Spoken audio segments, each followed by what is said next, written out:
We'd like to thank Intermountain Sports Medicine for providing our athletic trainers and physicians for tonight's game. Your on-site physician is Dr. Chase Grimes. Your trainers for Dixie High School, Mike Coleman, and for Pineview, Mark Harris.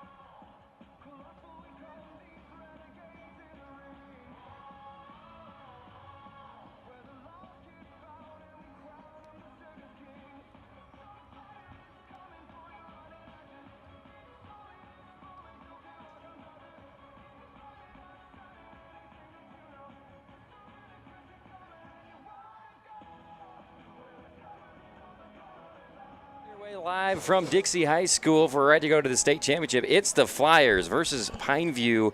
Flyers, the number 5 seed, versus Pineview, the number 9 seed. Devin Dixon, Andy Thompson, thanks so much for being with us. Double D, how the heck are you, buddy? You know what? I'm feeling good.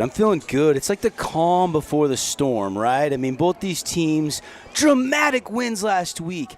The playoffs got wild last week with Dixie ousting Skyview on a 2-point conversion in overtime to get here to the semis and play the Pineview Panthers and get a home game. The Panthers, the 9 seed, with their walk-off win, no time on the clock, touchdown from Brown to Turner Williams with triple zeros on the clock, and here we are, these two teams. And you know, we talked with Coach Munkers a little bit about that earlier.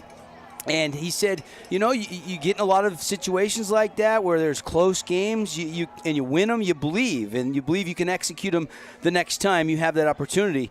And people have been asking me all day, who you picking? And I never make a pick on a game I'm calling. Sure. And my answer has been the team that has the football last, because that's what we saw last week. We saw, Dixie scored second in overtime, decided to go for 2. They had the ball last, and Pineview did the same thing. Got a huge 4th down stop on a run in their own territory, 2:58 on the clock, methodically worked the ball down the field and won it. So both these teams riding high, right? They know that they got another opportunity to practice with their brothers, and they're one step closer to a state championship. Should be fireworks. And I know old Nolan Perry's Power Guide has this as a 3.5-point differential in the power ratings, and it's a neutral site game. No, it's at Dixie High School. The state about a couple weeks ago didn't have a contingency plan. There's stuff going on at Greater Zion Stadium. The 1, 2, 3A are today and tomorrow up in Cedar City, so they decided to go ahead and play it at home sites tonight. So for seniors like Bronson Barbin and Kesterson and some of these seniors like Jaquio Mitchell, they get one more game here at Walt Brooks Stadium, and we're in Flyer territory tonight, although the Panthers it's short bus ride across town, no big deal. You're listening to the Interior Design Center pregame show. Make your house feel more like a home. Go check out the Instagram for Interior Design Center, or visit them at interior-designcenter.com. We're going to be breaking down this game with our Camping World keys of the game. We'll give you our Sky Mountain Golf Course starting lineups, as well as our Star Watch players from each team. Devin, these two teams are obviously huge rivals. I've been going over the breakdown between Coach Monkers versus Coach Hosner. Monkers is 7-5 against Ray the last since they've been down here in southern Utah. Great matchups over the years. Many of those matchups are within one score. We're kind of anticipating a game like that. But two teams that have kind of mirrored each other as far as having some woes in the regular season. People kind of given up on them, and then they've turned it around and gotten to the semifinals. There was a point at this year where people had kind of given up at one point or another on both of these teams. Yeah, and injuries were a big part of that, right? When you lose key players like Bronson Barber, an extended time out, missed 5-6 weeks, when you lose Dominic and Marcus McKenzie out significant time, it changes things at the high school level. You lose leaders, is you lose talent, you lose guys that have speed, your signal caller. I mean, you look at the path. Pineview's played 3 different quarterbacks. Actually, 4 if you count Turner Williams running the Wildcat this year, which they've done quite a bit as of late. But things have settled in with Tyler Brown. Seth DeCow did a great job. If you remember back to the 31-28 game in the regular season, Dixie winning, it was Seth DeCow with his legs and his arm. He had a great touchdown pass. His time was expired in the first half, and he kind of showed us that he could throw the football. Now, he'll be back at running back tonight, and Bronson Barban will be back. He did not play in that first game. And I don't know if there's anybody – I mean, everybody's excited to play in this matchup, but maybe the most excited is Bronson Barban, right? One more game, home field, after missing significant time in his senior season to get a play against Pineview, a chance to go to the state championship. He's going to be all fired up tonight. Devin Dixon, Andy Thompson, you're listening to our Ideal Home and Paint Game of the Night here in Southern Utah. Ideal Home and Paint has been your locally owned and operated expert since 1975. Check them out at their beautiful new showroom, 4096 South River Road. For everything you need for your fall projects, Ideal has that. We're going to take a break. When we come back, we'll have our Camping World keys to the game, our Sky Mountain starting lineups, as well as our Star Watch players, brought to you by Sport Clips in an epic matchup between Pineview and Dixie coming your way. Let's take a 3-minute timeout. We'll be back with more right after this.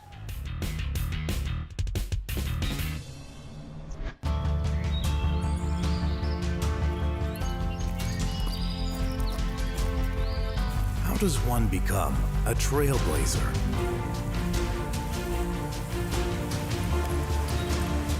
It happens through pushing, through stretching, through shattering the norm.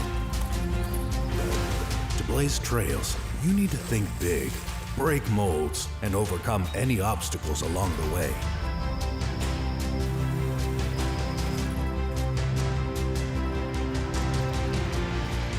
For over a century, Dixie State University has been shaping the trailblazers of tomorrow by providing a culture of active learning, active life. With a paradigm of real-world experience mixed with cutting-edge technologies and rich traditions, we provide one of the most affordable educations in the West, set against the most stunning backdrop on the planet. Come join us. Discover your passion, find your direction, and blaze your trail. Do not go where the path may lead. Go instead where there is no path and leave a trail.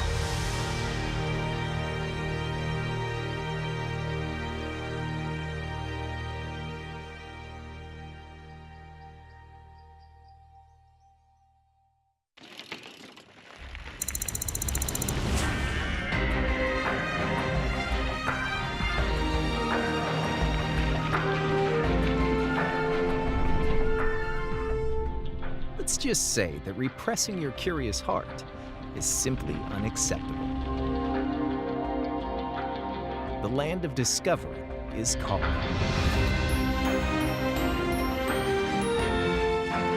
Rise to it. When people come together, good things happen. They learn, they share, they grow. To Division I. That's why Mountain America is proud to be the official credit union of Dixie State Athletics. We both understand it takes determination, teamwork, and a focus on service to build a better tomorrow for our students and our community. Mountain America Credit Union and Dixie State Athletics, guiding you forward together. Sunrock, Sunpro, Beehive Insurance, and Deseret Color are proud to be part of the Clyde companies in southern Utah. Sunrock and Sunpro provide construction products and services that support the constant growth of the community. Deseret Color is a master-planned community offering amenities to St. George. Come visit a model home just off Exit 2. Beehive Insurance offers more than just a policy. You can trust our agents to create a custom insurance plan for your business. The Clyde family of companies is proud to support business and community growth and is a proud sponsor of Dixie State Athletics.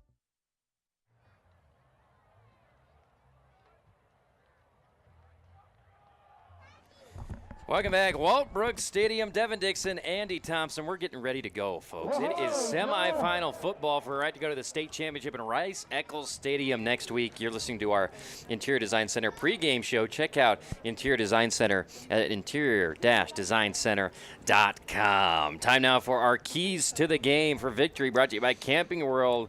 Check them out at campingworldstgeorge.com or visit 1500 Hilton Drive. Double D, what do you think? Let's start with the visiting team, Pineview Panthers. Yeah, I think for Pineview, continued consistency, running and throwing from Brown. And then, yeah, you got to lean on Keith Adams. I mean, if he has a big game, they're never out of it. If they can stay with the run game, not have to abandon the run game, that means Keith Adams is being productive. That's a huge key.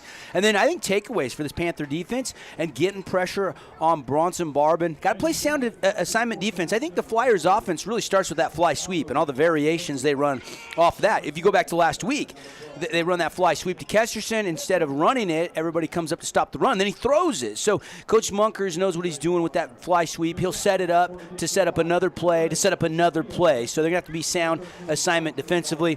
On the other side, for this team, I think in the trenches, Dixie could win this battle, and that could be huge. If they can establish that front seven on defense, establish the offensive line, who can get a push in the trenches? Dixie gets a push there. That could be a big advantage if Seth the Cow's running downhill, if Bronson Barbin has time to throw the football. Dixie's so opportunistic. Mao Tofi's got 6 picks. Yes. Jaquil Mitchell's got 6 picks. So if they can get some interceptions, get some takeaways in the secondary like they've been prone to do, that could be a big advantage for the Flyers. But, you got to be great in all 3 phases for both teams. Got to be careful with the penalties. Don't want to get out of down and distance. I mean, everything that you want to do execution-wise is going to be important in a game like this tonight. Looking at our captains tonight, Bronson Barbin, Truman Allo, Casey Erickson, and Jaquil Mitchell for the Flyers. I'm trying to get a look at the we got Dylan Becker, I believe, as well as let's see, I think that's Marcus McKenzie out there, and Nalu as well for Pineview. All right, Devin, let's pick a Star Watch player from each Dominic team. McKenzie. That's your guy. Well, number 11. He practiced this week. Coach Meyer said he's a game-time decision. He's in uniform tonight. So Dom, I think, is going to play, and he has not played since the Dixie game during the regular season. I instantly think that's the guy that you got to watch for tonight. How will he look? Will he be fresh? Will he be healthy? Will he be limited? Will he be like he was before he was injured? We don't know. We haven't seen him for a long time. So I think you got to go with Don McKenzie tonight. One of my questions going into this game is we know about Keith Adams, the running back for Pineview. He's going to be the bell cow. He's going to get 20 carries. For Dixie, we know Seth the Cow over the last several games has been that dude. For Dixie, Jeffrey Christian has been kind of banged up. He only got a couple carries last week. It'll be interesting to see what his health is like heading into this semifinal game, because he's been a key guy for them all season at tailback. Well, Coach Munkers told us that because they rested him last week, he's a full go tonight. So I think he'll be available a lot more than he was last week. All right, here we go as both teams get to their sidelines, hopping up and down, getting ready to be called out on the field.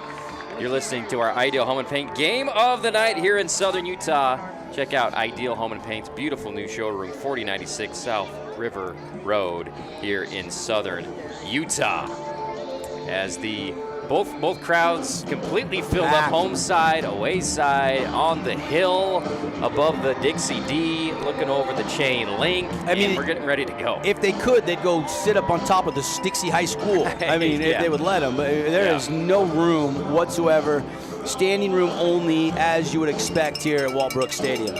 Going back to the time these two teams played each other in the regular season, Devin, Dixie only had that one loss in Region 10 all year. It was to Desert Hills when they turned the ball over 9 times, and they were able to get the win 31-28. It was a close game, but Dixie, without Bronson Barbin at quarterback, just had the guts to go on the road and upset Pineview, who at that time had all their guys, and that's kind of where things turned. Yeah. Obviously, Pineview looking for revenge tonight. Yeah, Sawyer Woods started at quarterback that game.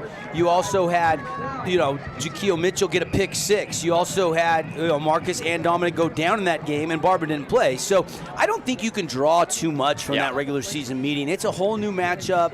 A lot of guys that weren't available or were limited or got injured are back. So this is going to be a game that will write its own script tonight, if you ask me.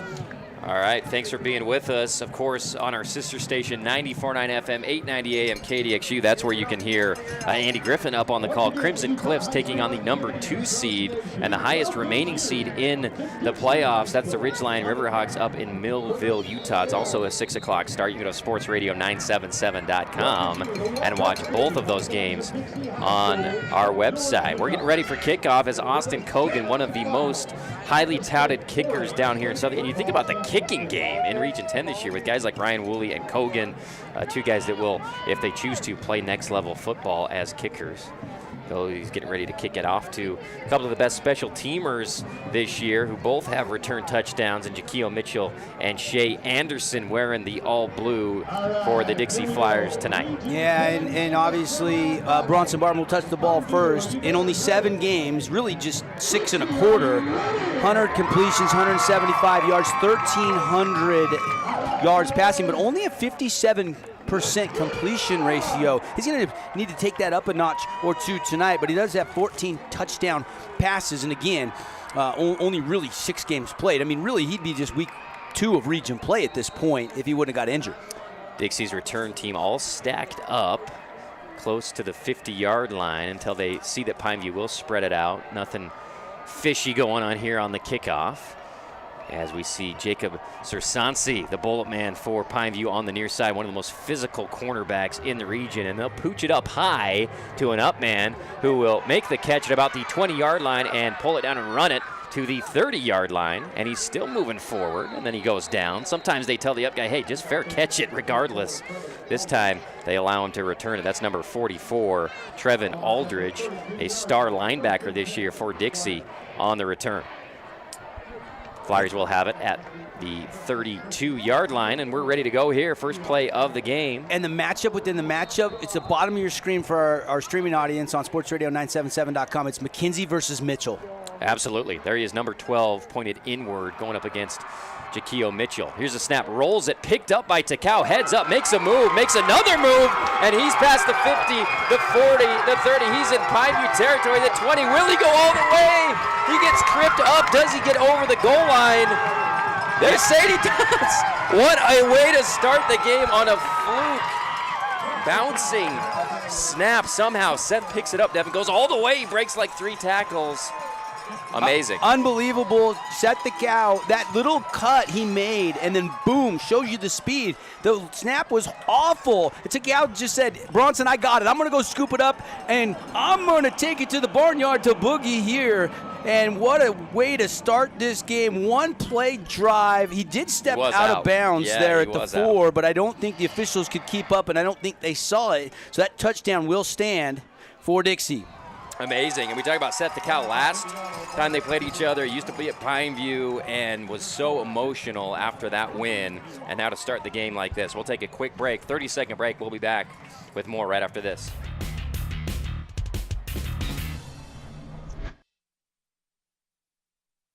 Yeah, Sam, Elmo. Oh, hey, Julia. Are you ready to play band with us? I'm going to play my clarinet. And Elmo's gonna play his drum. Drum loud. Oh, well, you know what to do, Julia. Julia knows. With Julia's autism, loud sounds can be too much. But she still loves to make music. Play band. Early screening for autism can make a lifetime of difference. Find out more at screenforautism.org.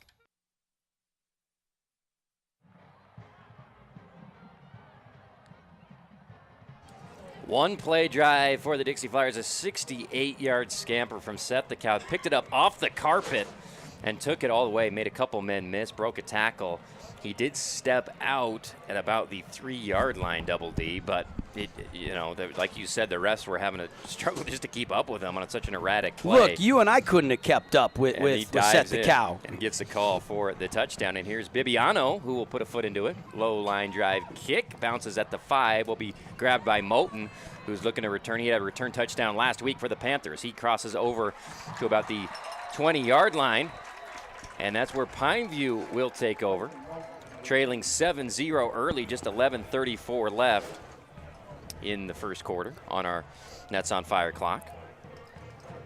What a way to start for Coach Blaine Munkers, just like he drew it up all week in practice. Just bad snap, Seth grabs it, touchdown. And, Pineview can't panic. Early on, no big deal, but a nice way to start for the Flyers. And Tyler Brown has been playing exceptional from the quarterback position in their last 2 playoff wins. He's doing it with his feet, and he's doing it with his arm. 2 running backs set crossfire action, fakes it to Turner Williams, keeps it, and slides down after a good chunk gain. He had Keith Adams as his pitchback, made the right decision to cut it upfield, and got about 7 yards. Yeah, and good job by Kale Martinez, too, because once he starts to slide, it's hard to hold yourself up, but I thought Martinez did a good job there once he started to give himself up, not to get, so he just went and touched him. That's a smart play by Martinez, but a positive play for Brown. 2nd and 2, fakes the handoff, and then just kind of stumbles forward for a fabulous Freddie's first down. It looked like a little bit of a miscue between him and his first mesh man there, but nonetheless gets a first down.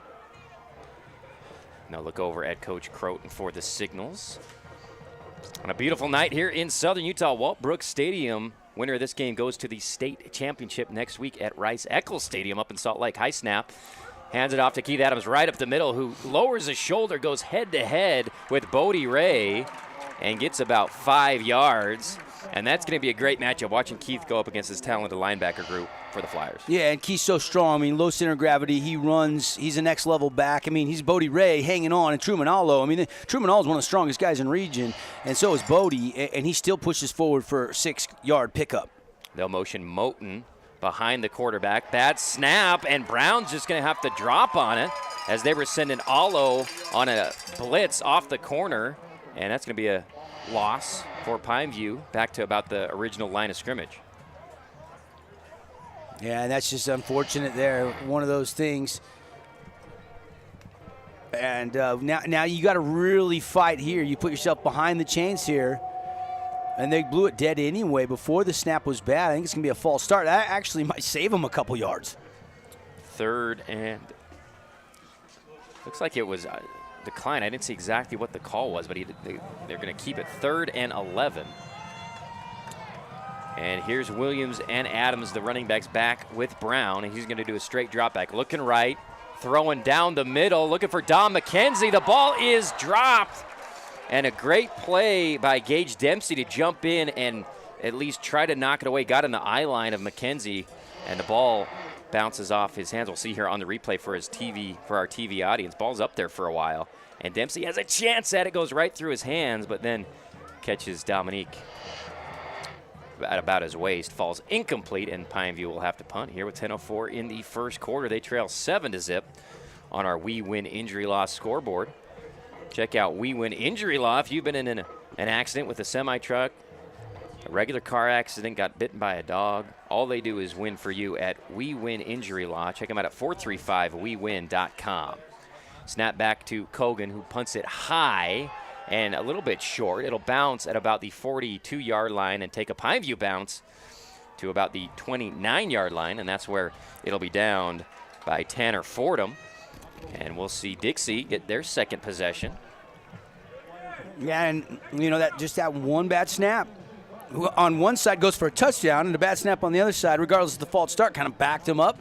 And man, Dom McKenzie had a shot to catch that deep ball, but I think he was kind of blocked. His vision was blocked, and if not, I think he would have maybe made a move and scored and would have been tied up. And now Pineview's defense got to really dig in. Here's Barbin. 1st and 10. Takao back with him. He's going to look to pass. Looking left, flushed out of the pocket, runs right, looking down the field, throws a bullet to Shea Anderson. Caught. There is a flag in the backfield. Anderson makes a man miss, gets a first down, about a 15-yard gain.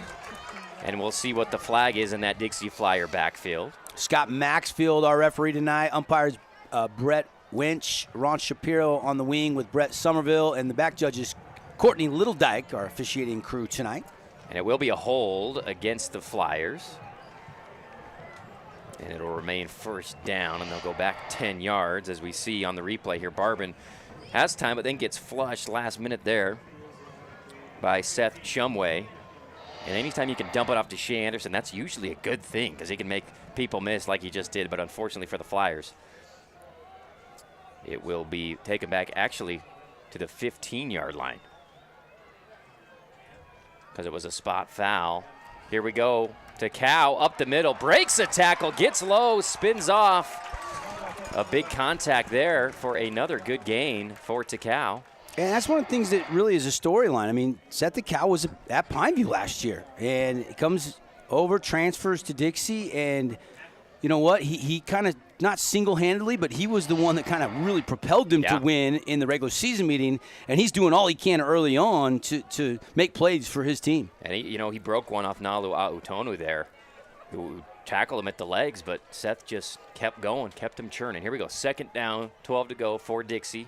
Barbin looking to throw, drops back, has time in the pocket, going to loft it up high to Anderson. He's got room, but just overthrows him. That ball was up in the air for a minute, Double D, and just a little bit too far out of the reach for Anderson. Yeah, I mean, but you want to throw your receiver open, right? Yeah, and if you're going to miss, that's where you're going to miss that when you're taking a shot, and Barbin knows that, but just a couple yards over the top there. Even the speed of Anderson, who was well behind the defense, couldn't get to that one. 3rd and 12. Key down here for this Pineview defense to get a stop. Twins to either side. Here we go. Barbin, straight drop back, has time in the pocket. He'll roll left now. Late pressure, throws it incomplete, intended for Derek Kesterson. Would have had enough for a first down. Throw was wide as Kesterson dove for it. Boy, could not quite get there. Bronson Barbin, when his college coaches are going to see this, look at him. He's going back across his body and throwing on the run, and that is a laser where only Kesterson can get it. A little softer, and it probably would have had time for Kesterson to take one more step, and he would have kept running. But you know what? I think the big arm there maybe hurt Bronson in that instance. Here's the punt team. Bibiano punting to Turner Williams.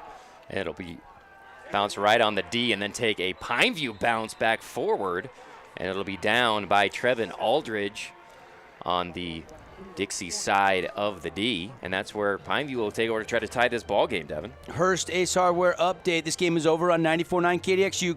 Caden Cox already 6 of 10, 58 yards and a touchdown, and Ridgeline has the 7-0 lead early over Crimson Cliffs. Of course, the winner of that game will get the winner of this game next Friday at Rice-Eccles Stadium, 11 a.m. Yeah, Mr. Do-It-All, Caden Cox. He can play, he can shoot it in basketball, he can throw it in football. He has been awesome all year long. Here we go for Pineview. Great field position here for the Panthers. Tyler Brown takes the snap. He'll hand it to Keith Adams up the middle. ISO, who will spin for a couple extra yards as he was brought down in tandem there by Allo, as well as I think Cole Stewart in on the tackle for the Flyers. Yeah, and so far one target for Dominic McKenzie, and you got a nice little gain.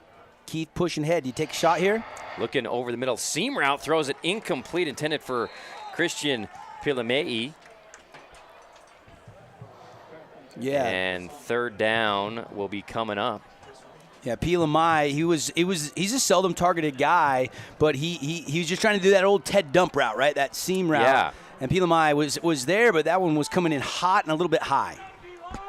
They'll go back to the two-back set with Adams and Turner. Twins to the far side. Moulton to the near side. Brown steps up in the pocket after being pressured, then overthrows Moulton, who is coming back towards the ball.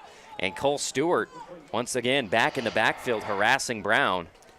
Yeah, and that's a little bit disappointing. This Dixie defense playing great. I mean, you start this drive in Flyer territory, and you get a nice little run of 4 yards on 1st down, and there's Gary Croton talking with his quarterback. You know, it's fun to see Gary Croton, who's had stops in the NFL, of course, the head coach of BYU for all those seasons, SUU, Stephen F. I mean, LSU. He's been everywhere, right? Yeah. And now he's just having fun, and these players are soaking up the knowledge there. And he's changed some things for Tyler Brown the last couple of weeks, and it seemed to have helped, but that drive didn't go anywhere. Kogan, good snap. Kicks it off to Jakio, who will catch it at about the 16, 17-yard line for Dixie. And here come the Flyers. 7:45 left here in the first quarter. Flyers with the 7-zip lead. And really, the only offense we've really seen is that first play, Devin, that was kind of an accidental bounce, weird fluke touchdown. Yeah. And both teams have kind of been stagnant since then. Yeah, Keith Adams, 2 carries, 10 yards, but Seth Takao, 2 carries, 80 yards. He had that 12-yarder and then that 68-yarder. That's really the only offense really to speak of so far. From the 17-yard line, motion man is Anderson. Handoff to Christian up the middle. He's stacked up early by the Pineview Panthers. Nalu Autonu as well as, trying to get a number there. the big fella in the middle, whose number's all bunched up. Makes a great play. And Nalu's so fun to watch. I mean, Nalu Itonu, he's just everywhere. He just makes plays. He's the heart and soul of the middle of the field for the Panther defense. They'll give it to Christian again, this time off tackle to the right, and great job once again backfilling by Pineview. Tasi Lolatai. You just cut him down. I mean, when you have a big, strong back like Jeffrey Christian, you want to go lower than the back, right? And that's what Lolatai does. I mean, he's fighting off the block and then, boom, just goes low and clips the legs. Beautiful tackle. 3rd down for Dixie. Couldn't convert last time on a throw to Kesterson. We'll see where Barbin goes on 3rd and 6. Coach Boyer maybe playing the sticks here, and Coach Munker's maybe thinking that we can take a shot. Looking left and looking back right. He likes to go to Jaquil one-on-one against Dominique. Ball is thrown, and it goes through his one arm. The Flyer faithful want contact. I thought it was a nice play down the sideline. Well, he couldn't get his left arm over to try to catch it. He just was trying to hook it with his right arm here. We'll see here on the replay. Yeah, but they're both fighting. You saw Jaquil put his hand on Marcus's shoulder, too. Not enough. And try to make the one-hand grab. I think if Jaquil would turn and high point that, I think he makes that catch. But where he tried to one-hand it, that's a tough catch. Select few NFL guys can make that. And if you try to go through the arms, you might get a call. You're not going to get it if you stay on the ground. Here we go. Here's the kick. Good one. Good bounce for the Flyers inside the 30 to about the 26-yard line. And back to that last play, I mean, as a fan that just loves good football, you don't want to see them call a little handful. You want to let those two athletes go at it and make plays. Absolutely. And that was a good job, I think, by the officials there with the no call. Love the no call, because I don't think there was a call there. Nope. Here we go. 6:29 in the first quarter. Devin Dixon, Andy Thompson, Region 10 semifinal football. Thanks for being with us. Appreciate all of our sponsors helping us bring you playoff action tonight, including Luke Udy and Associates. Been a sponsor with us all year long. Check out Luke Udy and Associates here in St. George, Utah. Here's Tyler Brown, throwback. Ball is tipped up and bounces incomplete. It was like a tunnel screen. Once again, Brown seems out of sync with his receivers, and Dixie nearly picked that off. Yeah, it was popped up in the air, and I think Jaquil keeps it off the ground initially as it's overthrown. No, I think that hit the ground. Ended up being incomplete as it bobbled around there, but really close to being an interception there. And, Tyler Brown, a junior quarterback, big stage, big star. Got to calm the nerves a little bit, relax and breathe. Fake jet sweep, then give it to Adams up the middle, who breaks the first tackle, but then guess who is there for Dixie? Cade Hansen again, as well as Allo. I see Truman Allo. I know he lives with the team, but on my lunch break, I'll go down to the gym and work out. And every day all fall, I think Allo's been getting a second workout in, man, because he's always there in the afternoons when I'm at the gym. And the kid, and I just watch him sometimes, and, I mean, this kid works tirelessly on getting stronger. Brown looking over the middle to Turner Williams, his comfort blanket. Complete 1st and 10 for Pineview and a fabulous Freddy's first down. Yeah, what a big play Turner had. I mean, he wins the state championship as the quarterback at Beaver, moves to St. George, they move him to slot. And that's probably where he'll play the next level if he wants to continue to try to play. And it's catches like that. Little guys over the middle, controlling their bodies, securing it, know they're probably going to take a shot most times. I love that catch by Turner Williams. 5:33 here in the first quarter. Brown looking to throw again, looking right down the middle to Don McKenzie, who makes the catch. He's got room. He bobbles the ball. He loses it. And Dixie falls on it. Allo jumps on it. The ball just came out of his hands as he was running, Devin. Yeah, I mean, and I think that's just lack of reps, just hasn't been running around securing the football for 6 weeks, right? I mean, it's a beautiful throw by Brown, and it's a great catch by Dom, and you think at this point he's going to break it, and it just like when he tried to tuck it, it just squirted out of there, and nobody hit him. Nobody hit him. He can't believe it. Hands on his head. Just a weird play, and we've seen a couple of weird plays already tonight. Dixie with the turnover, and they'll have it on their own 31-yard line. 5:25 on the Nets on Fire clock here in the first quarter as Dixie rearranges a little bit offensively as Jackson Barbin comes over to the near side to join Jaquil Mitchell. Empty set. Barbin looking to throw over the middle deep to Anderson. He's got him deep. He makes the catch. He's at the 20, the 15, the 10, and he'll fly into the end zone. Touchdown, Flyers. Wow, a 68-yarder earlier. This one goes one more yard, 69 yards, and what a throw, soft and feathered in, and then Anderson does the rest, or Mitchell does the rest. Unbelievable. Look at the accuracy from Barban here. I mean, just lets it fly and just trusts that Anderson's going to make that play.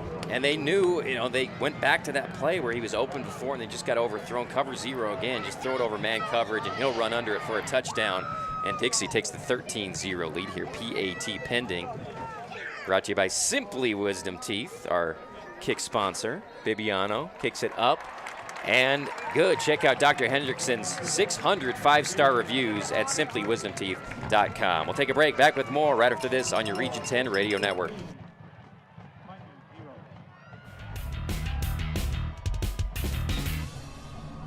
High school football season means the Holbrook Asphalt Big Score dessert is back in effect. I'm Craig Bullerjack, reminding you to head to Yogurtland after the game and ask for your Holbrook Asphalt Big Score dessert when your team scores 25 points or more.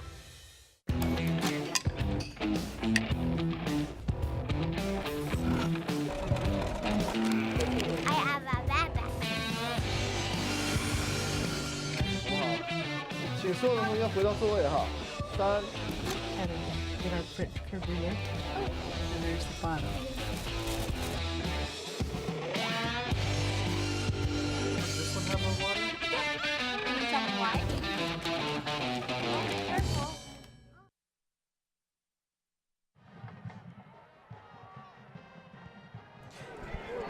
Back, Flyers leading 14-0 on the We Win Injury Law scoreboard, and that one will go into the end zone. Appreciate We Win Injury Law. Tyler, Jim, Jaron, and the guys, they'll win for you, period. Visit 435wewin.com if you've been injured in an accident. 5:13 on the Nets on Fire clock, and what a terrific start. A 68-yard run by Seth the Cow, and a beautiful 69-yard pitch and catch from Barban to Anderson. And right now, Panthers got to try to settle in, and they'll go twin backfield with Turner Williams to the right and Keith Adams to the left. They'll give it to Keith Adams, and Adams is going to get second level and then run into Truman Allo and company. Short pickup on the play of 3, and it'll be second down and 7.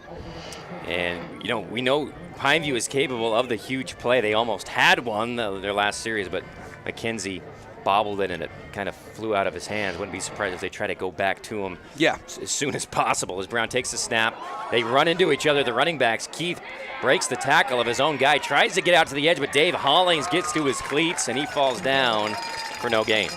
We don't see that very often. That little miscommunication. Somebody, both backs really think they're getting the ball, and they run right smack dab into each other. And Keith's finally like, give me that, and I'll just try to do something with it. But Hollings was there for TFL. And it looks like injured Flyer over there. Hollings, I believe, is still down. Yeah, he's slow to get up over there. Intermountain Sports Medicine, proud sponsor. Do a great job, all our Region 10 athletes, keeping them safe, keeping them healthy and on the field.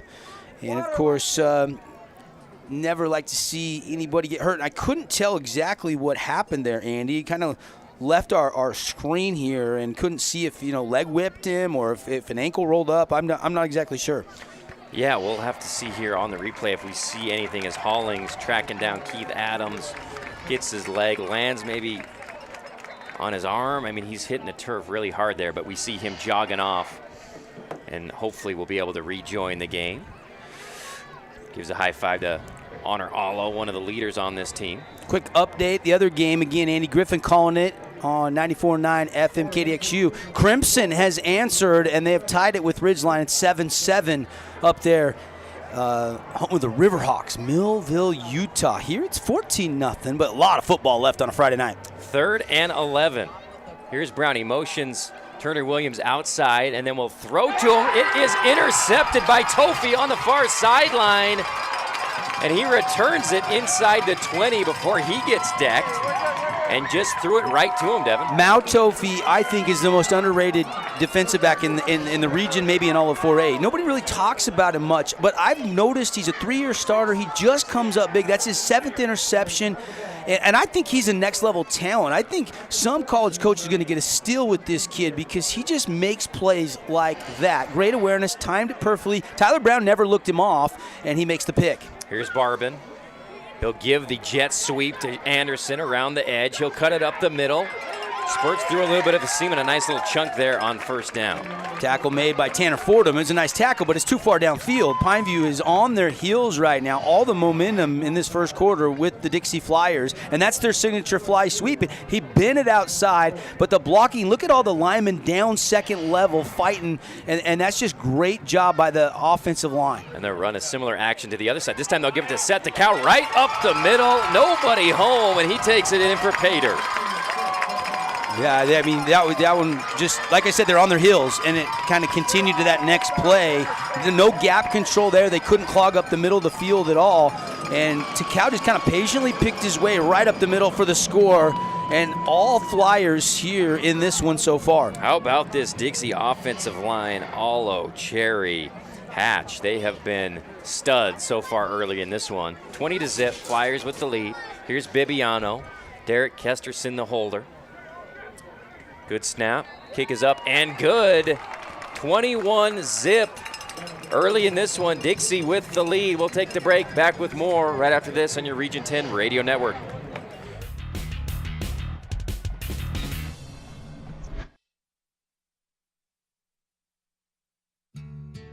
Beyond the park you know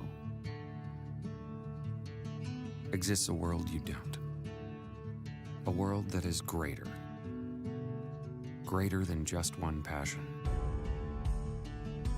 Greater than just one adventure. Greater than just one moment.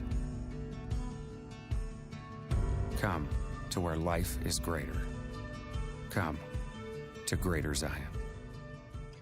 Ernie's 2 Sinclair stations want to wish Region 10 athletes the best of luck this season. And stay tuned for the Ernie's Player of the Game. Don't forget to grab an Ernie's reward card that allows you to save on fuel and earn points for every dollar spent in store. Get your card today. Ernie's, St. George, Hurricane, Cedar, and in Beaver.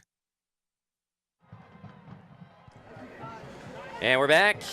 Here's the kick from Bibiano. It'll be caught by Turner Williams. He'll go left to right, get behind some blockers, cut back, and nice little return by Turner.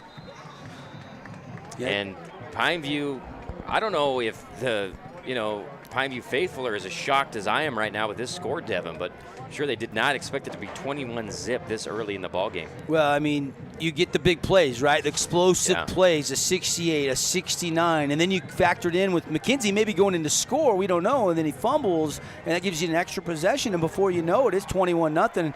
And now the pressure continues to mount, and Tyler Brown started this game just 2 of 7 for 39 yards. Too high safety look for Dixie. Pineview hands it to Williams, who gets a nice gain around that right side. I like that play because that keeps them honest. They can't just key on Keith Adams. You give Williams a carry like that, and then you actually have Adams leading the way as an extra blocker. That's a good play for a nice chunk. Bodie Ray comes over. And who else was in on that tackle? I think it was Jacob Dombrowski. Here's Brown. Same play. We got a flag in the box. And we'll see if it's going against Pineview getting grabby here as Kyson Welch, number 57, who's been awesome on that D-line for Dixie, went down to the ground. If you're Coach Blaine Munkers, all those years coaching, 31-plus years at the high school level alone, you could not have scripted a better start for your team than the way this game is opened up. And one of the offensive linemen, personal foul, maybe a takedown there or illegal hands to the face. Yeah, it looked to me like I just saw the result of it, which was a flyer down on the ground right here. Kind of choke slams him, it looked like. Well, it used to be called the pancake block in the old days, but yeah, maybe a little Stone Cold Steve Austin. He was watching some WWE Raw last Friday night after a football win. Second and long, Brown looking for the comeback to Moan. Instead spurts it out to Keith Adams, who makes a move, but Bodie Ray slows him enough to get some help from Welch and Allo. That might be the first time I've seen an open field tackle one-on-one against Keith Adams all season. Yeah. I mean, Bodie Ray looked like Bobby Wagner. He gets his hands on you and you can't get away. And Keith Adams is unbelievably strong. But look at Bodie. He jump cuts the outside, maybe got away with a little face mask that helped him there, but he let go and takes him down. 3rd and 22 for Pineview. Don McKenzie, far side, one-on-one with Tofi. A safety rolled over that way. Brown flushed out of the pocket, and he will be grabbed and taken down for another big-time play by this defense. Yeah, they're coming in. 4th and a mile coming up for Pineview. Yeah, Cade Hansen, I think, was maybe the first to get there. Truman Allo's kind of the one that flushed him, and then there's Erickson, and then it was Hansen that kind of finished it off. And I don't know who you give that sack to. You got 3 Flyers there. Take your pick. And it's been a tough start to this game, obviously, for Brown. A couple of miscues throwing the ball. The one he did connect on, it was fumbled and being pressured in the pocket. And when your offense is struggling to find traction, you need the defense to get a takeaway or get a quick 3 and out. And unfortunately, they flipped the field. They went the wrong way, and so now Dixie's going to have excellent field position, and Pineview's offense maybe could feed off their defense if they can get one of those takeaways or force a punt here. But this might be 4-down territory for Coach Munkers, up 21-0 still in the first quarter, starting this drive just outside their own 40-yard line. Looking to get another Team D touchdown on this drive with a short field. Check out Team D. They won't be beat. Go see the local boys, Jason and Parker, at Team D Auto on the Boulevard or teamdautosales.com. Quick Hearst Ace Hardware update. Ridgeline has answered back, 14-7. They lead Crimson. Bronson motions Shea. Instead gives it to Jeffrey Christian on the other side. He's got room to go on the left. Gets hit by McKenzie, but not after a big, looked to be about a 20-yard gain, and another fabulous Freddy's first down on the ground for the Flyers. Yeah, and this offensive line, remember one of our Camping World keys, I said Dixie can win in the trenches. Front 7 on defense and that offensive line, they've got a good chance to win this game, and that's what they've done. They're winning at the point of attack right now, and Pineview might have to stun a little bit here. 1st and 10. He gives it to Anderson, who's taking his time, trying to find a seam, but blown up. He was reading Allo. Great play on that side by Caden Nelson to stymie his blocker and force Anderson to keep going horizontal. Yeah, great call there. You nailed it. And Lola Ty's kind of cluttering things up, and, you know, needed a play like that just to kind of breathe for a second, kind of reset. 2nd and 8 coming up for the Flyers. Lone back is Christian with Barbin. He'll motion, fake the jet sweep, give it to Christian once again right up the middle, runs into a wall, but then spurts out and then gets knocked out of bounds after a short gain. But he's into the Red Rock Real Estate red zone. And you know what? You work a little clock, you ball control, you got 3rd and manageable here. You know, maybe should have bounced it a little bit earlier, but when you're kind of a bruising, plodding back like Jeffrey Christian, sometimes you can just put your head down, break that tackle. Instead, he tried to break off the contact, bounce outside, and he's a guy that is better when he's north and south. On the previous run, he stayed north and south, got that big gain. And good job by Pineview, these last 2 run plays, as the quarter will expire with the score on our Nets on Fire. Our Nets on Fire clock will expire. 21-0. Flyers lead after 1 quarter. Pretty remarkable start to this game. We'll be back. Semifinal action. Quick break. Back with the 2nd quarter right after this.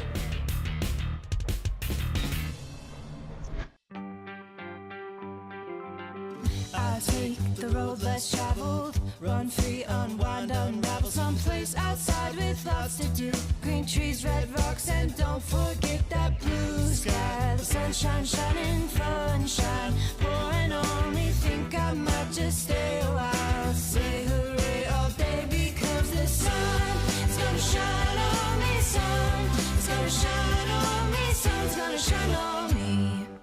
Ace is the place with the helpful hardware. See Hearst first this month for great deals on red hot buys at Hearst Ace Hardware. Make sure and get an Ace Rewards card for savings around the house, the yard, or the job site. Stop by Hearst General Store Ace Hardware, conveniently located in the heart of downtown Cedar City and St. George.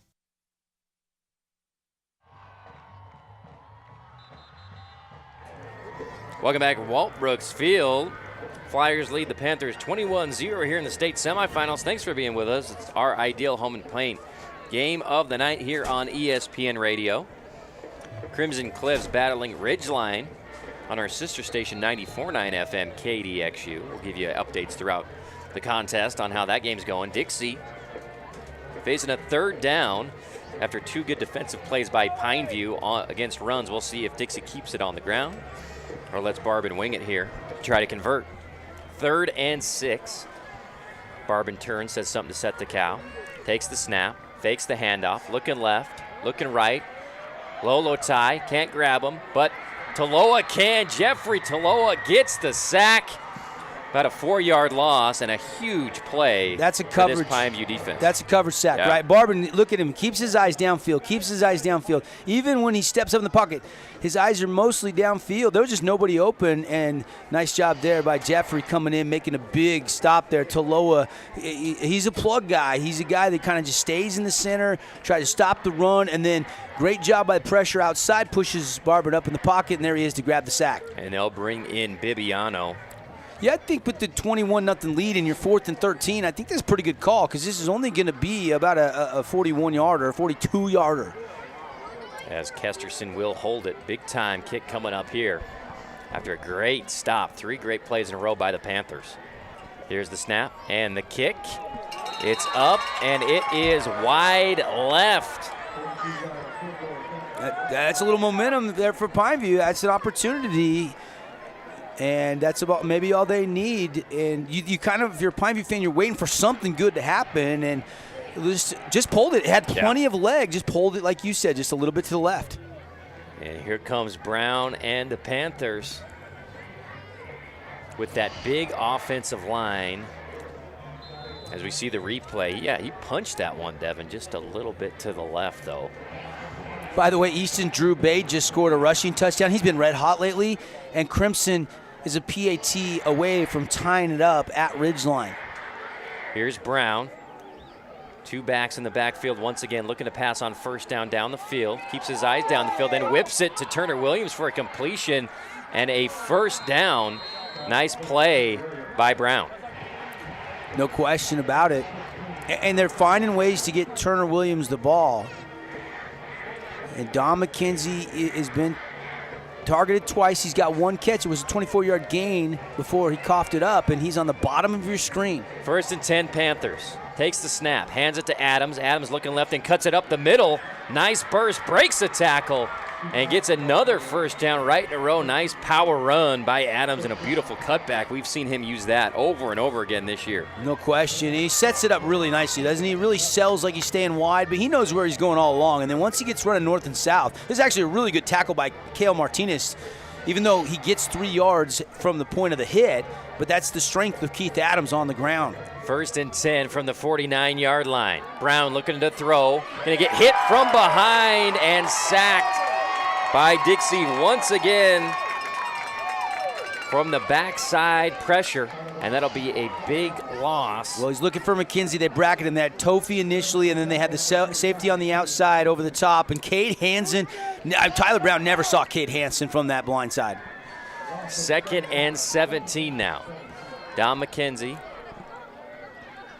on the near side. They'll hand it to Adams on a stretch play, and he's chased down and grabbed by Kyson Welch and a couple other Flyers for a loss of a yard. And just like that, after a couple good plays for first downs, you're facing a 3rd and 20 for the Panthers. Yeah, right now, Dixie's defensive line is just getting it done right now. That's plain and simple. They're just Pineview's going the wrong direction because that rush. They're setting up a screen to Adams. He makes the catch, but then is once again great job, I believe, once again by Welch. Yeah. Great recognition to stop that in its tracks. You know, it takes players a lot of time to feel that it's too easy, but Welch kind of realizes and reads it, and he was blocked pretty well. It's not like they just let him go by, and then he reacted. That's a good job by Welch. As we see Casey Erickson coming off and high-fiving his defensive lineman. They have been awesome tonight. 8:54 left here in the second quarter. Dixie with a 21-0 lead. And Kogan back to punt once again for Pineview. He'll kick it. Ball maybe tipped off of his foot. Short kick, takes a bounce, and will be downed at about the Dixie 36-37 yard line. Well, I think he kind of put a little extra height on that last second because the rush was coming at Kogan.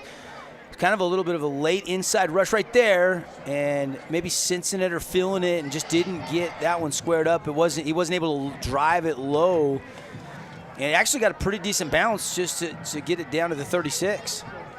5 wide for the Flyers. For Barbin. And they're going to motion Anderson just a little bit closer. Spread out that trips. Straight drop back, all hitches.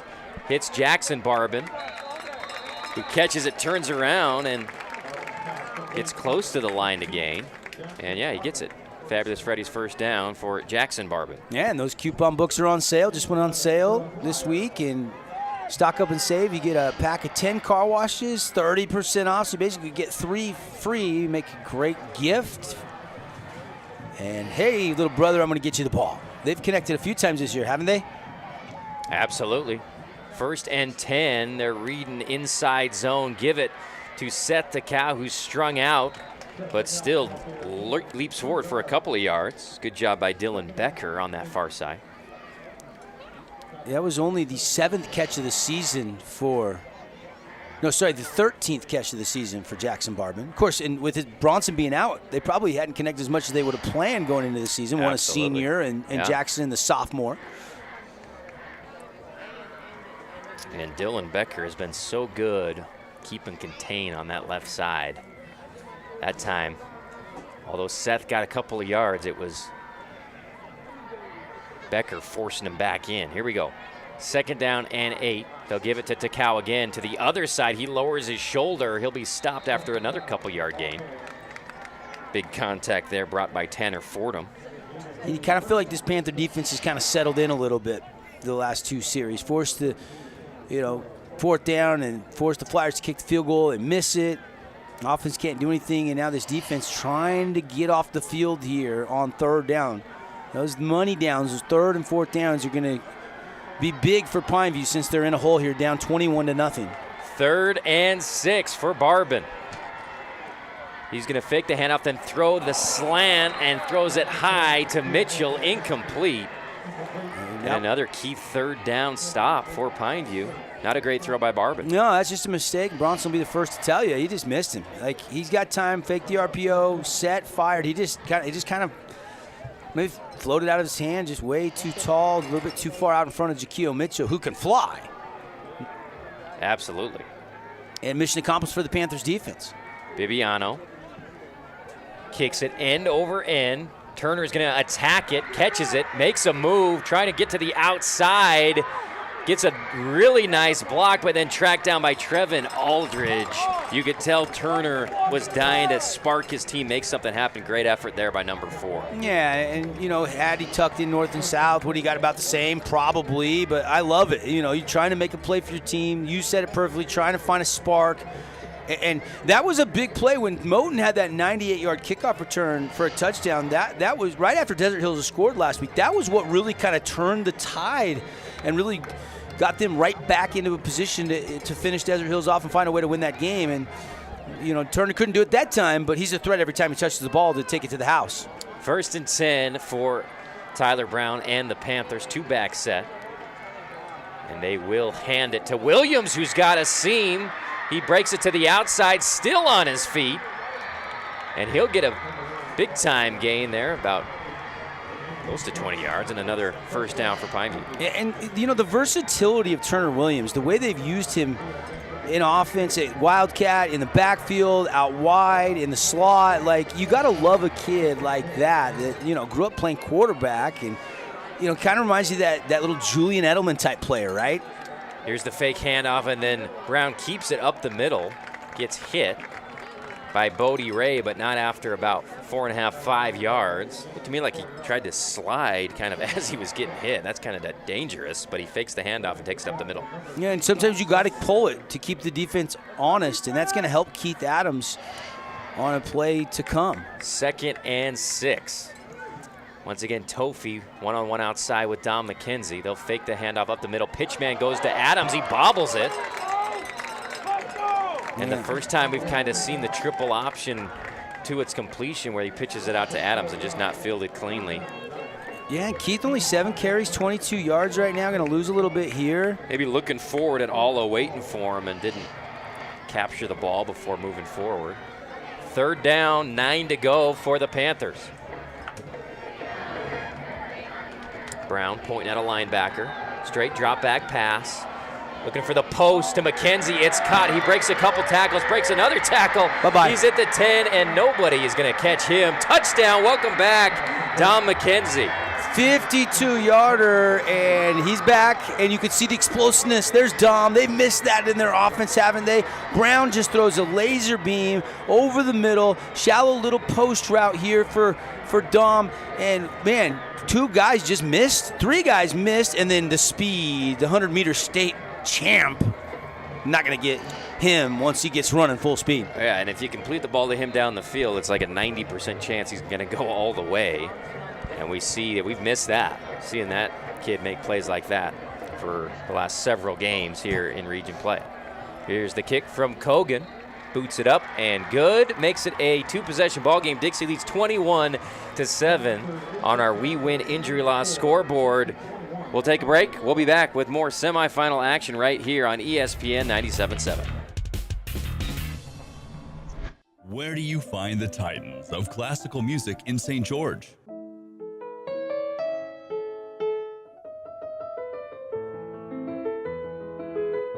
Classical music on Radio St. George, 100.3 FM. Where do you find the legends of jazz?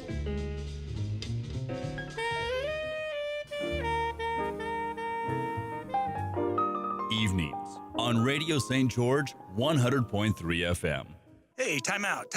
I've got a loan for you. Scott Gibson here with Intercap Lending. Put me in the finance game to work for you. No matter what you're looking for, to build, buy, or refinance, I can help. So don't drop the ball and let me, with my 25 years experience, go to work for you. 435-619-8080.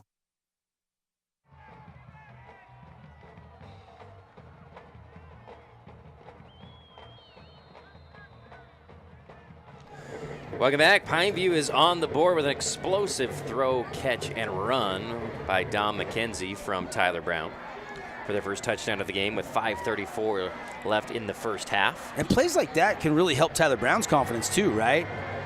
High hanging kick. It will bounce, and they got to get on that ball, and it spurts out of Jaquil Mitchell. I don't know who got on it. I think Pineview might have. It looked like he had a chance to dive on it, but then it kind of bounced free again, and now there's a turnover for a turnover that evens up the takeaways, and Pineview, the momentum is shifting a little bit here, AT. Jaquio attacked it after it hit the ground. He had to, right? Because it stopped. It sat. Yeah, and then it spurted out as it kind of bounced back towards Pineview. He never had possession of it. And Pineview will take over in the Red Rock Real Estate red zone with a little momentum here, Devin. Yeah, big play. Special teams, I was talking about it with Coach Munkers, all 3 phases, and you got to win in the special teams department. They'll motion McKenzie. They'll fake the handoff to him. Instead, they'll give it to Adams up the middle.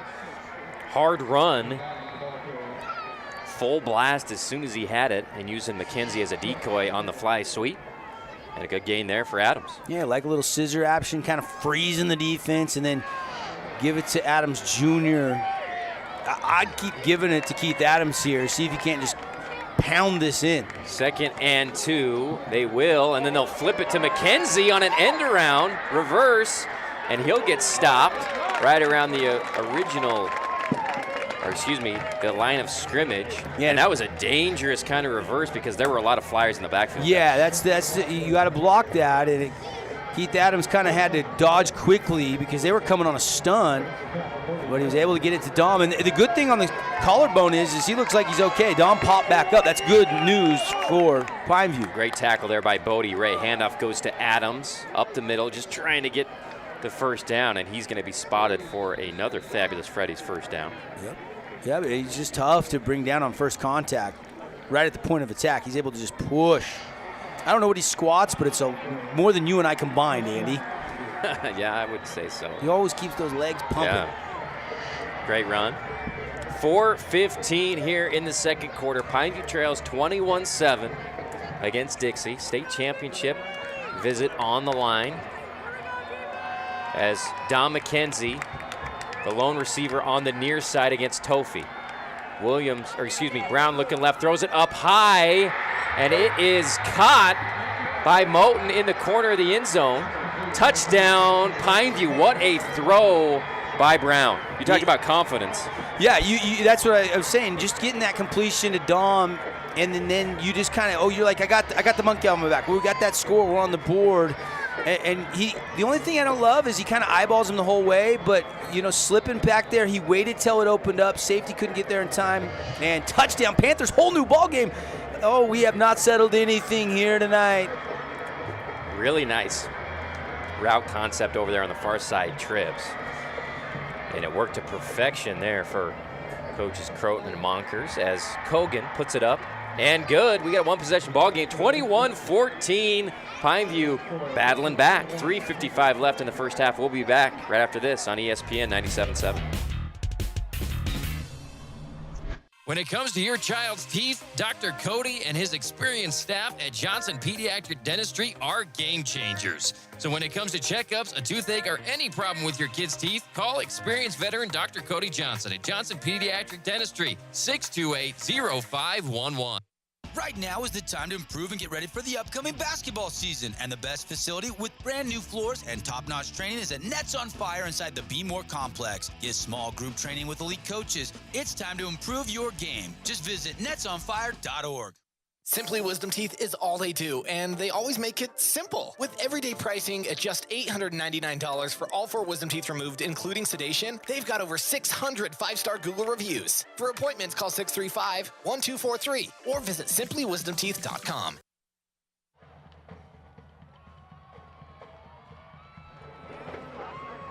Welcome back.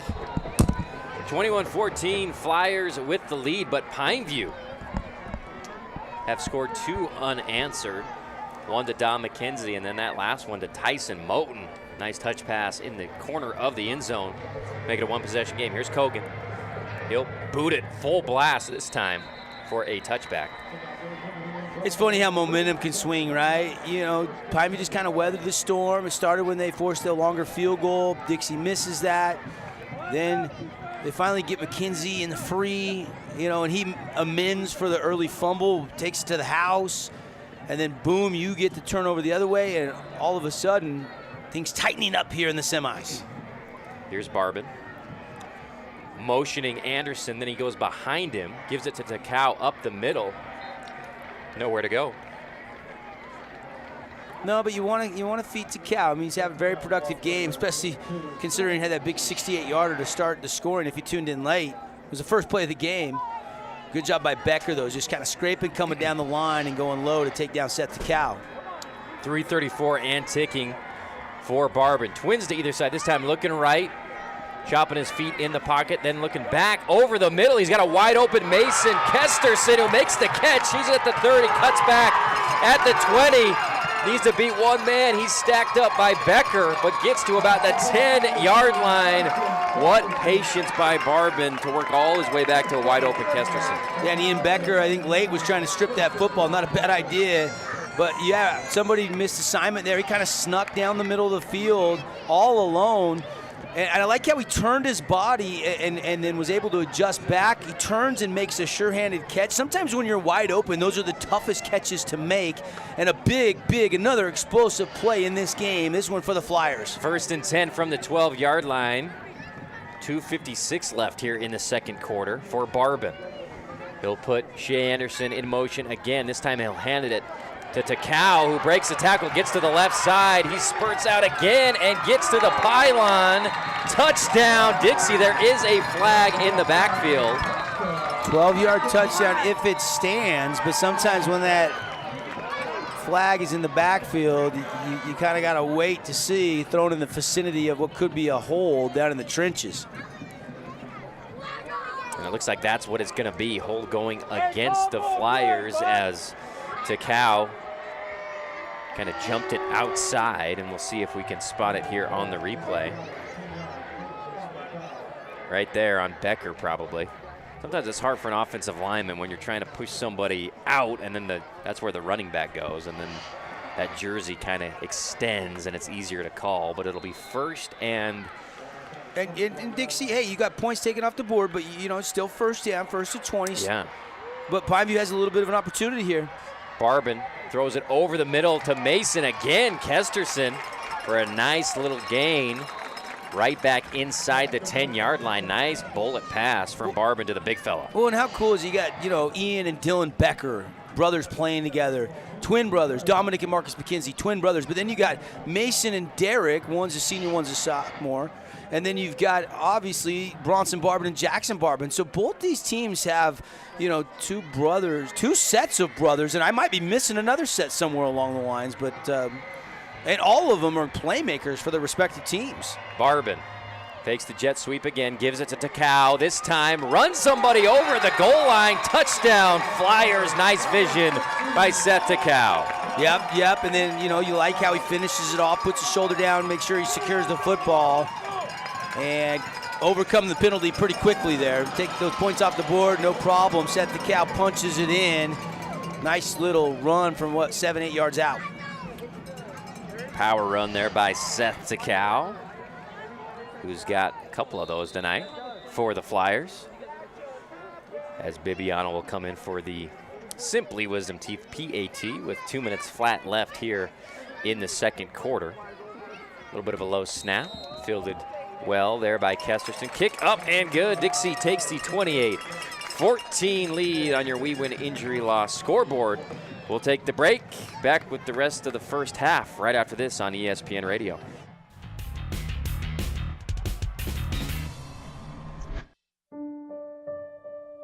Time apart has taught us. In our social distance, we found space. Space to ponder. Space to connect. Space to imagine. Space to heal. In the emptiness, we found meaning. In silence, we found beauty.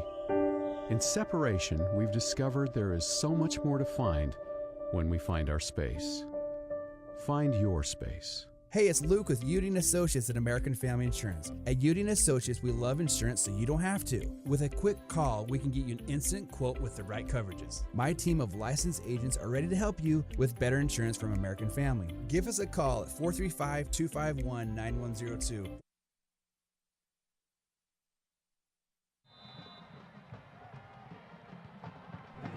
Welcome back, Devin Dixon, Andy Thompson at Walt Brooks Field. Here's Moten with the return. Gets the left side, gets the sideline, cuts back.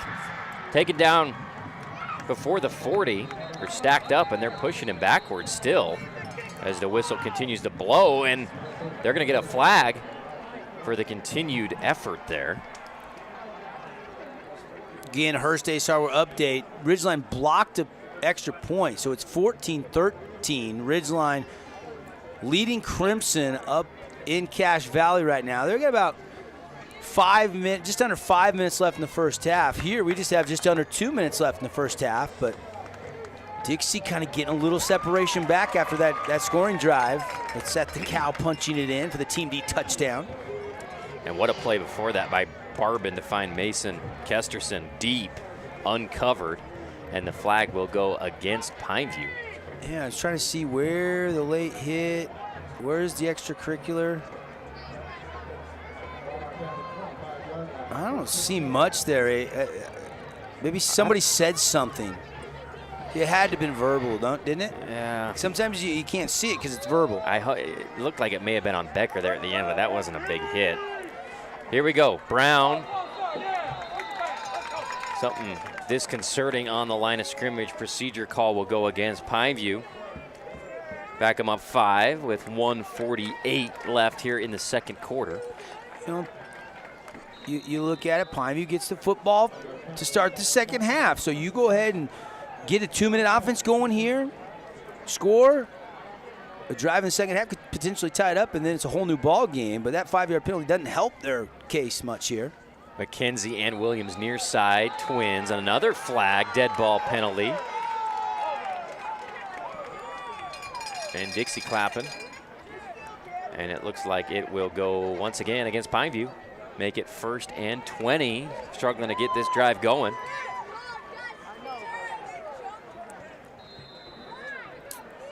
And another Hearst Ace Hardware update. It looks like Ridgeline has gotten back into the end zone. He's made it a 20-13 game, PAT pending. Brown looking to throw left side. Ball jumped up and caught.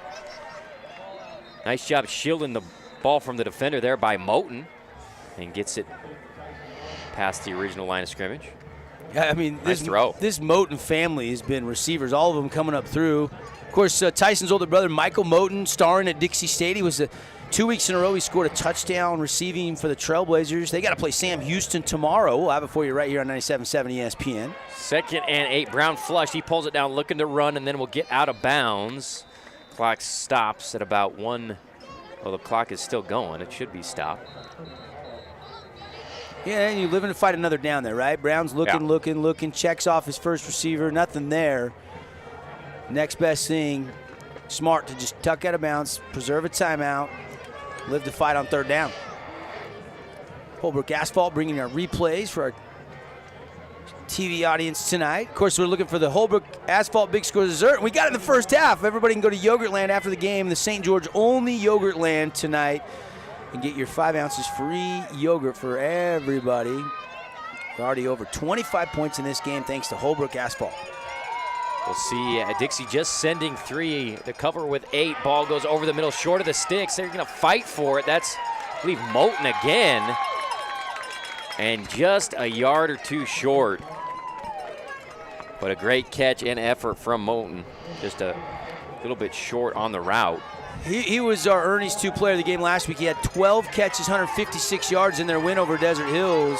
He's kind of been coming on really strong as one of the favorite targets, and now this is a huge play.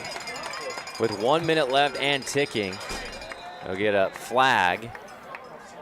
And if it's an offsides, it's not, I think it might be somebody lined up in the neutral zone, or somebody might have flinched into the zone, and this could give Pineview an automatic 1st down. Brutal. Inexcusable error there by Dixie's defense with 58 seconds left. And on 4th, it'd be interesting to see if they were really going to go for it there. We're just trying to draw somebody off sides. Doesn't matter now. Trips to the near side for Brown. Adams lone back. And he's looking over the middle, then back left. He'll flip it out to Adams, throws it wide and incomplete. Yeah, a little bit behind Keith Adams there, and probably not a bad drop. Even if he catches that, that play's going nowhere. You'd rather have the incompletion, stop the clock, and just reset. He's 2nd and 10 with 45 seconds left here in the 2nd quarter. You mentioned Ridgeline scored. Well, they got the 2-point conversion, so they're up 22-13 on the Mustangs now. Brown, 2 backs this time. Keep 1 back to protect. They're going to throw it to Adams. But somebody jumped the route and I think broke the concentration there for Keith Adams. Maybe even tipped it. Almost intercepted, then almost caught by Adams. Dangerous play. We'll see here on the replay. Watch Jaquil break on this, though. Watch him break. You got Allo underneath, him over the top. Tight window to throw it into. Just couldn't quite connect. 38 seconds left in the 2nd quarter. Here's Brown. Dixie just sends 3. He'll throw it on the comeback to Dom, who dekes, gets the 1st down. Dekes again, gets to the outside, and then will get out of bounds inside the 40-yard line. Big-time play once again by McKenzie, just when they needed it on a 3rd down conversion. Welcome back, Dom, into the lineup. Boy, oh boy, already a long touchdown reception in this game and another huge Fabulous Freddy's 1st down. You look up on the Nets on Fire clock. You still got 28 seconds. Kogan has a big foot. They'd love to at least get 3 on this drive. From the 39-yard line, Brown wings it to the outside. Ball is caught at the line to gain. And they're gonna move, stop it for the chains, I think, if they gave them the 1st down. 22 seconds, and it looks like take the timeout. Oh, they are gonna call the timeout immediately with 22 seconds left. Nice throw by Brown. How about Tyler Brown in this game? 10 out of 17, 162 yards and a 2-touchdown 1st half performance. No turnovers for the Pineview junior quarterback. And our stats brought to you by Wilkinson's House of Lighting. Wilkinson's unique place to shop, lights, fans, home decor, and more. And while we got a timeout, let's get you another update on that Crimson game, which is, again, on radio over on 94.9 KDXU. And we did put the live link up to – it's not our feed on the stream, but it is up if you want to watch that game on sportsradio977.com. The Des News Rewind guys and the Watch KSL guys doing that game up there. And did Kona Crowell returns the kickoff to the 1-yard line, just short of a touchdown. And Crimson has the ball. Another underrated up-and-coming superstar, Kona Crowell. Yeah. For Coach Tate and Coach Wayne. You know, Ridgeline was favored by like 20 points in that game, and Crimson, they're fighting, man. They just scored. Drew Bay got the touchdown onto that nice kick return. 22 seconds. 1st and 10 for Brown. Tofi manned up on the outside with Don McKenzie. Brown looking left to Moten. He's got good protection. Gonna pull it down and run it and get out of bounds after gaining about a yard, but 12 seconds left. Good coverage downfield. You know, and you'd expect that. They got an extra DB in. You're only rushing 3. Look at Gary Croton taking every opportunity to coach up Tyler Brown on what he sees versus what his quarterback saw. But you love Tyler Brown not making a mistake here because you want to at least have a shot to get a few more yards and maybe run out the field goal unit. 12 seconds. They do have 2 timeouts remaining, so the whole field open for Pineview. Here's Brown, dropping back, throws it, tries to squeeze it into Moten in double coverage. Incomplete. 5 seconds on the clock. And I'm sure Kogan wants a shot here, but I'd probably kick the field goal. I don't know if I'd risk it with only 5 seconds, knowing you get the ball. Be about a 46-yarder for Kogan, who's got a monster leg for Pineview. Yeah, played soccer all the way growing up, plays for the Panther soccer team, but knows how to cook a round ball and an oblong ball. This kid is one of the best in the region. And Turner Williams will be the holder. Here's the snap. Kick is away. Looks like it got it. Just has enough. It's in. What a clutch kick. Austin Kogan makes it a 28-17 ball game as the clock expires. What a half, Devin. Yeah, no question about it. And you love the opportunity in a big spot to give your kicker a chance. Patient drive, and they get points. Let's go down to Jacob with Coach. Thanks, guys. I'm here with Coach Monkers, head coach of the Dixie Flyers. Coach, you got off to a great start there in the first quarter. What have you liked from your out of the locker room with the intensity, but we got to come out of the locker room in the second half the same way. I mean, I knew they weren't going to quit. Obviously, they're, gaining on us, so we got to come out with the same intensity we started the game with. You got some momentum to end the half. What are you guys going to adjust at halftime? Well, we just got to make sure we keep the receivers in front of us. They got a lot of speed out there. They got to keep them in front of us. Can't have another special team there where we drop the ball and kickoff either. Thanks, Coach. Back to you guys. Thanks, Jacob. Good to hear from Coach Monkers. No, he's right. Came out awesome, 21-0, but Pineview, he knew they weren't going to quit. This has been a great matchup between him and Coach Hosner for years, and these two teams here in southern Utah. But Dixie with the 28-17 lead, and we're going to keep it right here for the halftime performance with the state champ Jedettes, with the cheerleaders all together. And they do a tremendous job. Devin, what did you like most? I mean, pretty much just an awesome first half by both teams. For Pineview, the thing that stood out is Tyler Brown settled down. He seemed really nervous. Adrenaline was probably pumping the first couple drives. And once he got settled in, got a little bit of a rhythm, really productive, 11-19, 172 yards, 2 touchdowns. Loved Turner Williams, using him all over the field. Felt like Pineview's defense was on their heels early, but then they settled in a little bit as well. I like the way Dixie came out, got a hot start. They're flying around. I mean, this is a battle, man. There's not a moment in the first half where you're ever going to feel like you're out of it. And Coach Munkers was spot on with his comments like, hey, we've kind of weathered the storm. We got to lead. Coach Munkers, if you would have said, hey, Coach, you're going to be up 28-17 at the half, when he went to bed last night, he said, okay, I'll take that. Absolutely. So they're in a really good spot. Love Anderson. He's got a couple catches, 84 yards. Jaquio or Seth Takau, 8 carries, 110 yards. So you're getting some really good production. And Barban only went 4 out of 8 for 164 yards and a touchdown, but a lot of them were big hitters, and that's why they got the 28-17 lead right now inside our InfoWest halftime report. Appreciate you being with us for semifinal football action here at the home sites. It's rare you get a semifinal at the home sites, but it's a treat here for these Flyer fans. Of course, the winner will go on to the state championship. Will play at Rice-Eccles Stadium next week, and we'll have that game for you right here on ESPN 97.7. An update from Cache Valley, 28-20 Ridgeline with the lead after a huge return from Crimson Cliffs to make it to get on the board once again. And going to let you continue to watch the Jetats, one of the best programs in the state, Devin.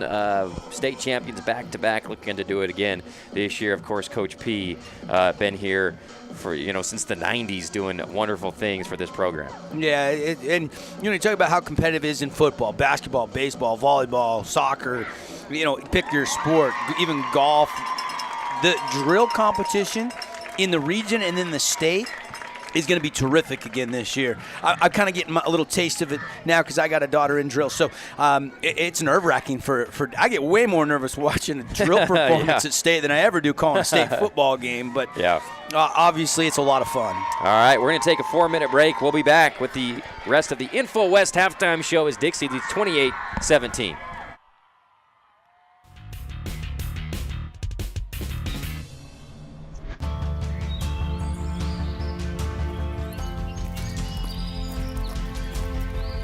How does one become a trailblazer?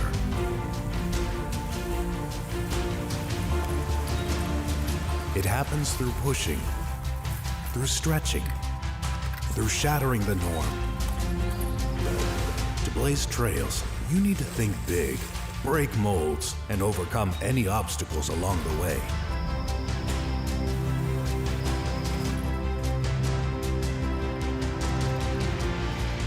For over a century, Dixie State University has been shaping the trailblazers of tomorrow by providing a culture of active learning, active life.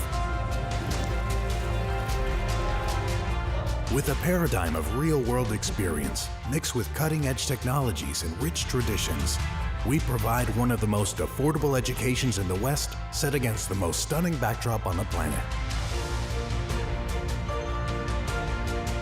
Come join us. Discover your passion, find your direction, and blaze your trail. Do not go where the path may lead. Go instead where there is no path and leave a trail.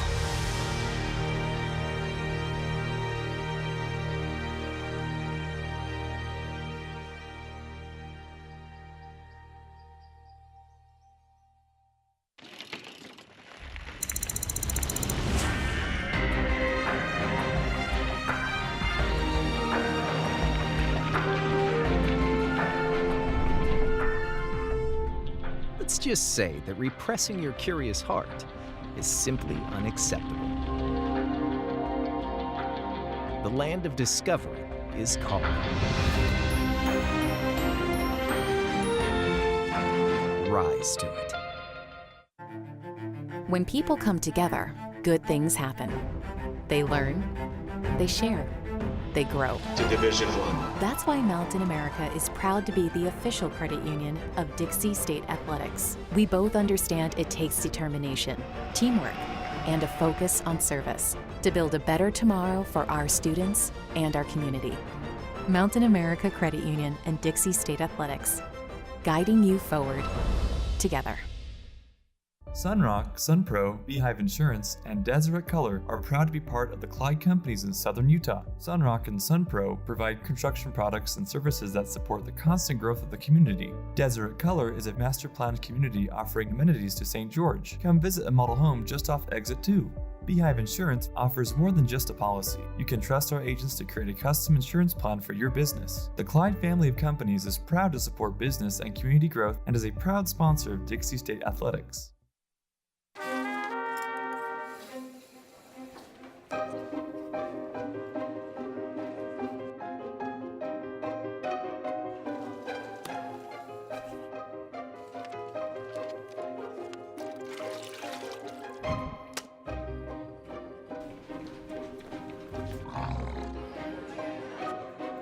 Big.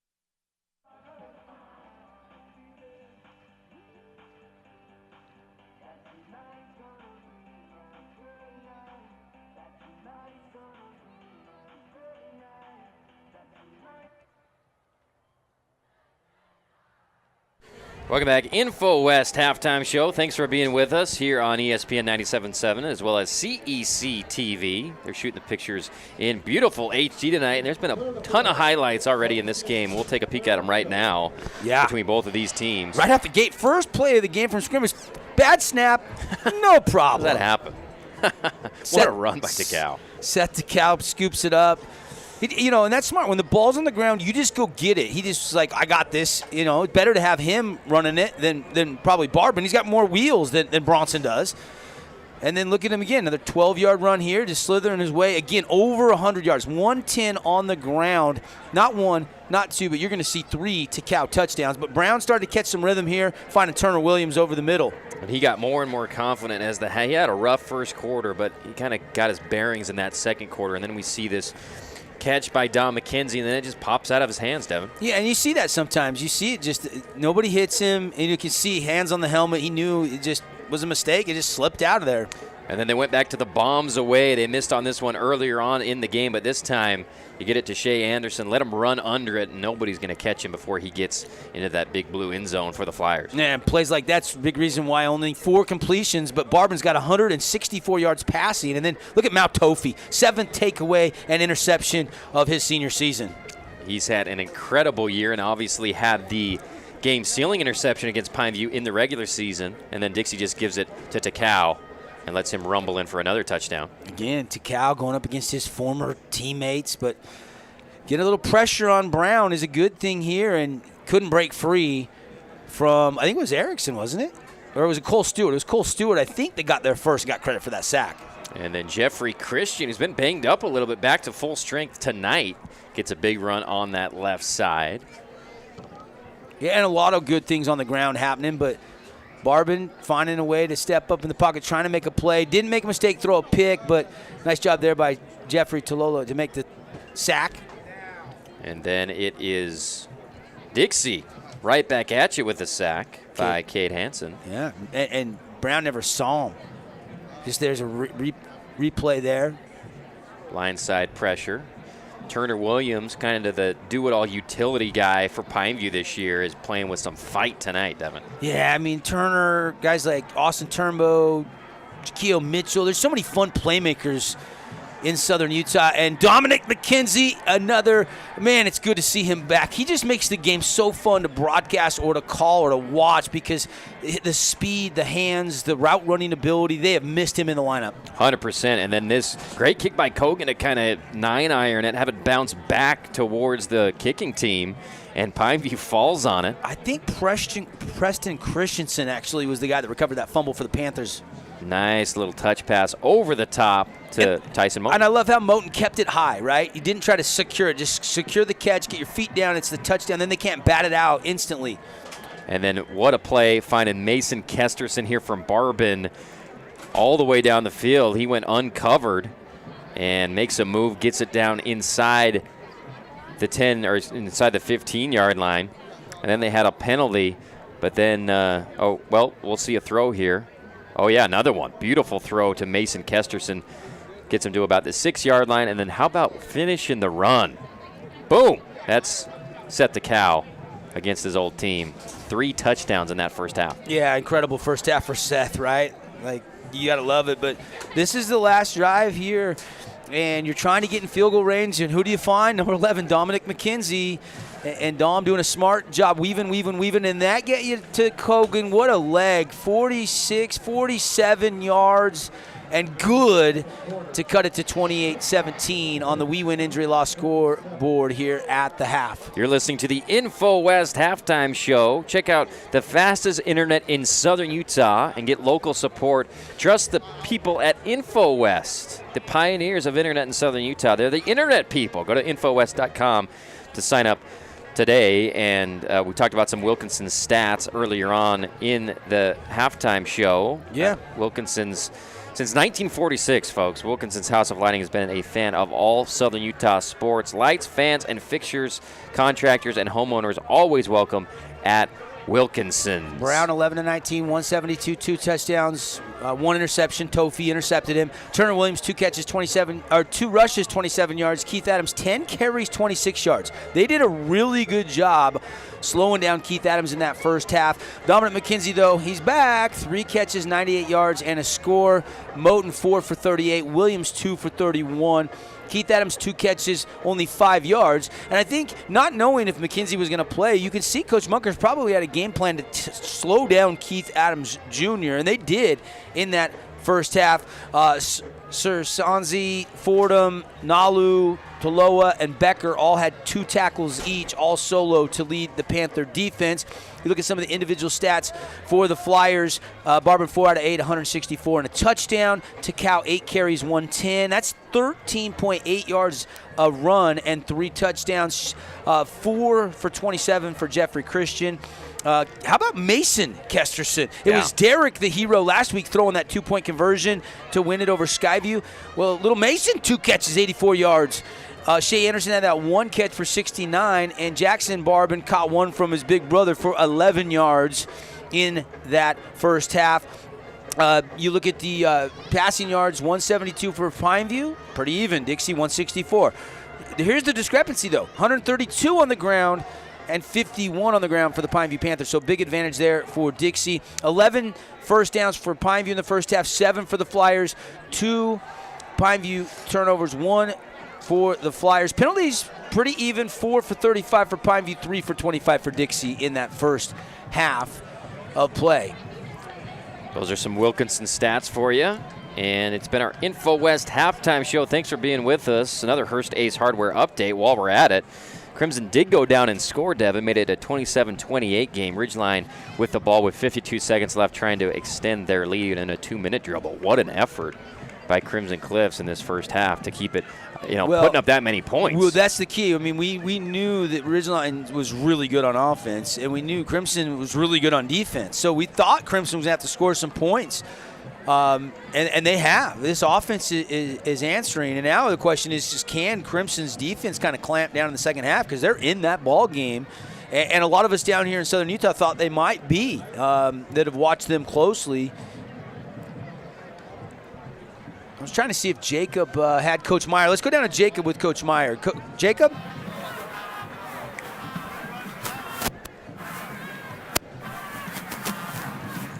And I'm not sure. He might be too far away from our... Having some technical difficulties with our sideline reporter on the far side of the field. See if we can get them connected here before the kickoff. Maybe not. I don't see him. All right. We'll go back to Jacob later on in the ball game, doing a tremendous job for us during the playoffs as our sideline reporter when we can get the mic to work. And we're ready to go, folks. Second half action. Dixie with the 28-17 lead. Here comes Bibiano. The good news, Holbrook Asphalt Big Score Dessert is already in effect. So if you're driving around listening and you want to keep listening, why not get some yogurt? It's free. First 5 ounces free at Yogurtland till they close tonight at the St. George only Yogurtland. Compliments of Holbrook Asphalt featuring HA5. Make your asphalt last longer. Learn more at holbrookasphalt.com. Take advantage of the Big Score Dessert. Back deep, Tyson Moten and Marcus McKenzie for Pineview. Both McKenzies suited up and rearing tonight, ready to go. Here's the kick. Moten. It'll drag him into the end zone about a yard, and it will be a touchback. I'm ready. Settle in, fans. This should be a fun second half. Two crosstown rivals. I mean, both the 4A games right now, still a lot can happen. They're both pretty tight games. Should be fun to see who's moving onto the ship next Friday. We think at Rice Eccles Stadium. I mean, if it was Crimson with an upset, would they consider moving it? Probably not if you got TV rights or streaming rights, but we'll see right now. And it's kind of a dream come true. It's kind of a fun scenario to get on that bus and go up and play at Rice Eccles Stadium. Absolutely. Here's Brown, who got into his groove a little bit in that late in that second quarter, throws a hitch route coming back to Tyson Moten, who makes a nice catch. Yeah, Moten was great in that first half. That's his 5th catch already of the night. And a lot of the Moten's catches are the intermediate stuff, right? Dom's the guy you want to try to get deep down the field, and he's kind of that possession type receiver for this Pineview offense and Gary Croton. Here we go, Brown. Twins to the near side. Pump fake. Looking to the left side on a go route. Throws it up high. Incomplete as Moten tried to go up and snag it with one hand. Yeah, incomplete. But if you're Tyler Brown, pretty good man-to-man coverage. You kind of decide where you're going with that ball, but it really wasn't there. I mean, Jaquil Mitchell right in his hip pocket. Yeah, good coverage and good effort by Moten. 3rd down and 5 to go. And they'll move both McKenzies, both Dom and Marcus, near side trips. First time they've been in the game offensively together. Here's Brown, looking their way, throws it, has Dom, goes through his hands, would have been a first down, jumped for it, and just went through his gloves, incomplete. Yeah, just pretty good throw here, and is it a perfect throw? No. Is it one that Dom would normally make? Yeah, I mean, he just came back to practice this week, so you're going to take the good with the bad. I mean, you're just excited to have him back in the lineup, but that's one Dom would tell you, I probably should have made that catch. 4th down and 5, and here comes Kogan with Jaquil Mitchell standing at about the 38-yard line. Here's Kogan. Low kick. Mitchell will catch it in the air, and he's got space on that left side. And he'll cross the 50-yard line, 45, to about the 43-yard line of Pineview. And another short field for the Flyers coming up. Yeah, I mean, look at 3rd down percentage in that first half as you see Jaquil here with a nice return, just taking all the way to the sideline, just moseying for good return yardage. But 4 of 10 on 3rd down for Pineview, 0 of 4 for Dixie. And Pineview was 1 for 1 on 4th down. Dixie did not have to go for 1 on 4th down. We'll keep an eye on those money downs as this game progresses into the second half. 1st and 10 for Barbin. Motion man is Anderson. He'll give it to Takao up the middle, who spurts it outside for a couple of yards. Takao with 3 first-half touchdowns for the Flyers. Nalo Ayatonu with the stop there. He just flows so well to the football. And Takao coming out of the game, and he is... A little ginger, huh? Yeah. Trainer taking a peek at him. Not sure what happened there. Intermountain Sports Medicine and Intermountain Sports Performance, one of our great sponsors. They do such an incredible job. Barbin takes the snap, fakes it to Christian, throwing it over the top, looking for Mitchell on the sideline. Great play by Sersansi, who went up and deflected the ball at its highest point. Great coverage, incomplete. And maybe if he leads him a little bit further, Jaquil can run under that. He kind of turns and tries to high point it here, and because he did, Sersansi was fully extended, and that's just a heck of a play. I mean, it looked like Jaquil. I mean, those are catches we've seen him make all season long, but Sersansi with the pass breakup. Here we go, another 3rd down for the Flyers. We'll see if they can get their first one on 3rd down tonight. If Pineview dials it up. Yeah, exactly. See how many they send. They'll motion Anderson again. He's looking to throw to the corner route again. This time he's got Jaquil, puts it right in the breadbasket for a first down. Great delivery by Bronson Barbin. Well, and you love the confidence Coach Munkers has. Okay, Barbin didn't find Jaquil, but let's go right back to him. And this time, Barbin just delivers a beautiful little soft touch right on that corner route. That's a next level throw right to Jaquil, who just makes the catch right around the numbers. From the 9-yard line, 1st and goal for the Flyers. They'll give it to Christian up the middle, who's hit hard by Autonu, but keeps going forward for a few-yard gain for the Flyers in the Red Rock Real Estate red zone.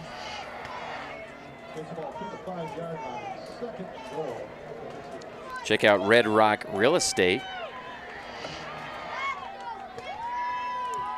Yeah, want to know here in town. Want to know what your home's worth? Just go to redrockrealestate.com. And Anderson's going to be really close, but I don't think they're going to give him the touchdown. Just inches shy there, AT. Yeah, just spotted him short as they give it an Anderson a chance from short yardage to plunge it in for a touchdown instead of Christian, as we see Allo lead and did not go up and hit anybody there. Anderson still almost got in, but 3rd and inches from the goal line here for Barbin. He'll motion Anderson as the pitch man. He'll give it to Christian, who stopped short. What a play by Becker getting in the backfield. Dylan Becker. And now decision time for Coach Munkers here. 4th and goal. I have a feeling he's going to go for it.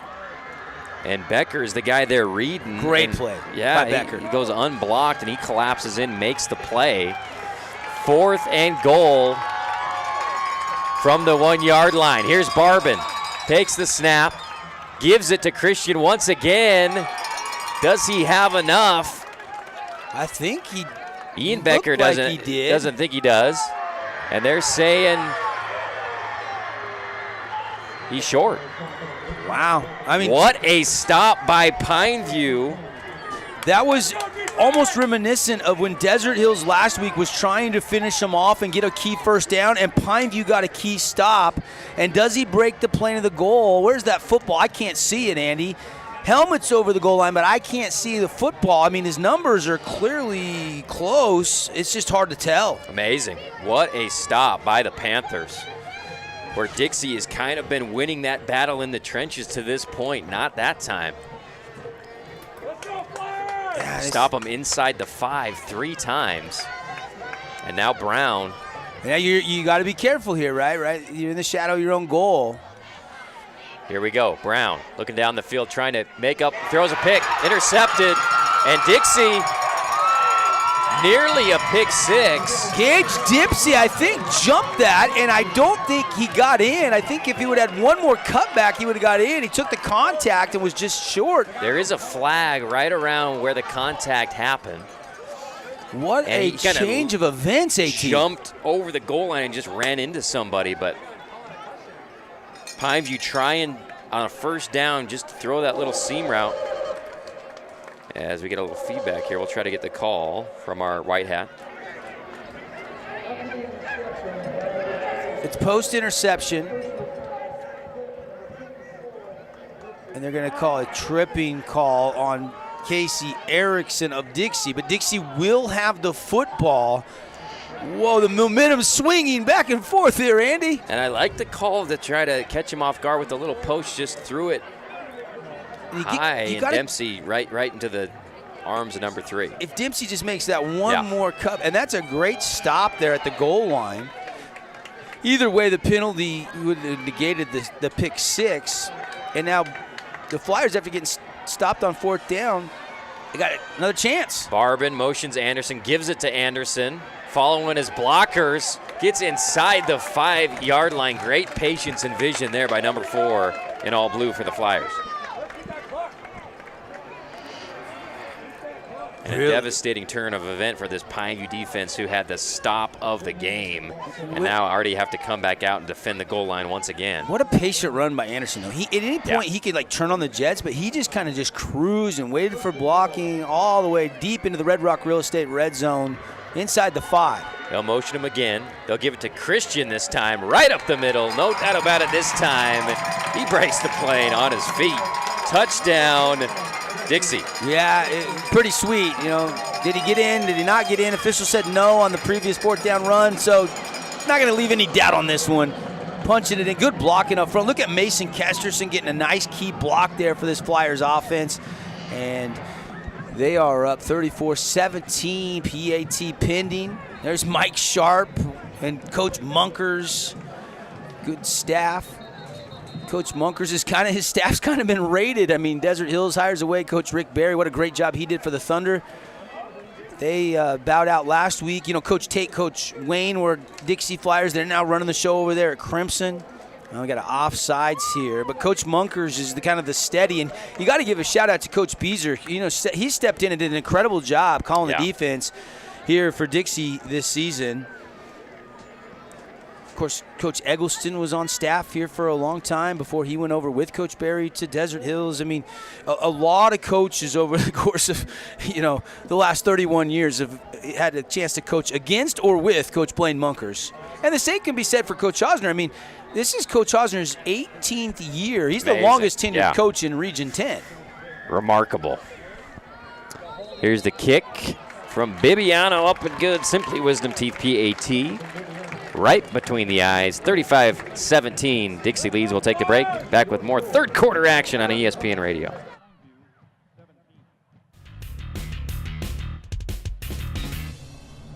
Ideal Home and Paint. Ideal has all the top quality brands like PPG, Pratt & Lambert, and Cimarron floor epoxy coatings. Ideal has that. Check out their paint design center, 4096 South River Road, or call 656-0801.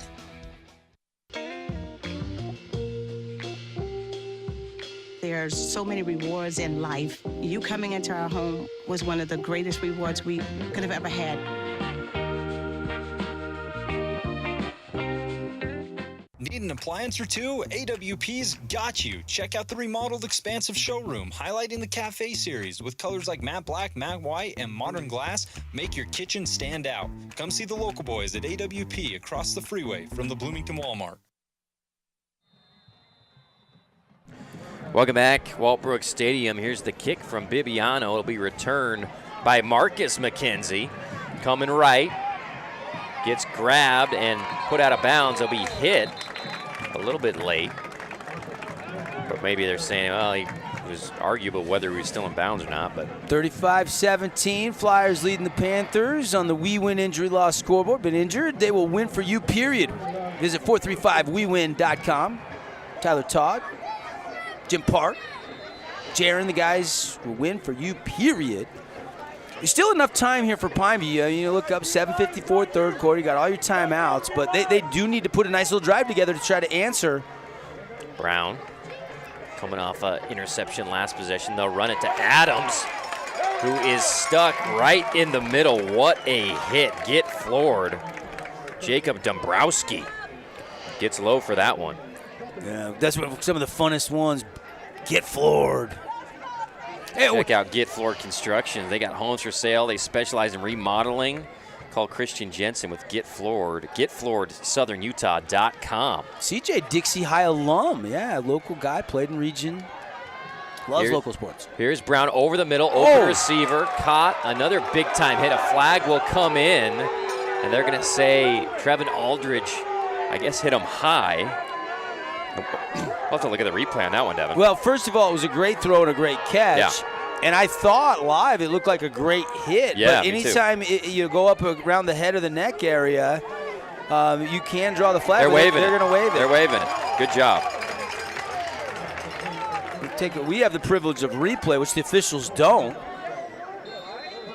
I think his helmet hits his shoulder. Yeah, not his head. And it's not like he left his feet and speared him. I think that's a good no call. Pineview probably won't like that. But 1st and 10, handoff to Adams. Comes back to the right, breaks a tackle. Oh, here he goes. Finally has some room. Stiff arms Tofi on the sideline. That's a big-time run by a big-time running back here in Region 10. Yeah, they got to get him going. They got to feed him a little bit. They can't just abandon the run. There's still time to give this guy the ball because he's a threat to break one at any moment.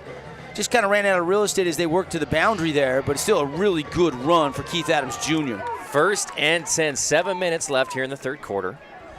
Brown fakes the handoff to Keith this time, tries to get to the outside. Nice play by Aldridge. Coming downhill, making the play.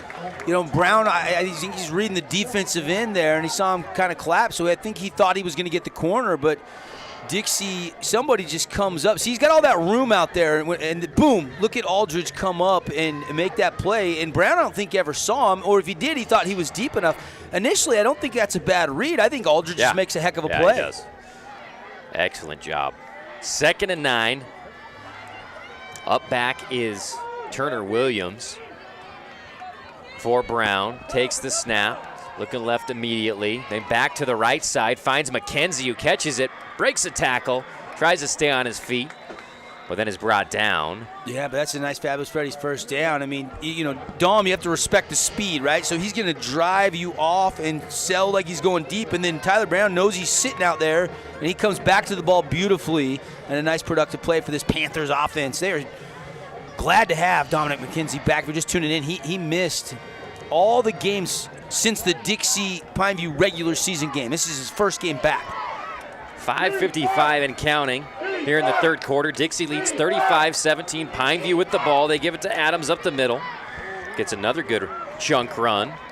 Putting in some good road work this drive for Coach Hosner. By the way, as we'll take a look at the replay here, at the half, Ridgeline leads Crimson 35-27. They ran a trick play, and Crimson got pass interference called on them in the end zone. They were able to run it in and take the 8-point lead into the break. But shootout up there in Cache Valley. Amazing. Shootout here right now. Did not predict a shootout up in Millville, Utah tonight. That's for sure. Here we go. Brown driving. 2nd and 3 for Pineview.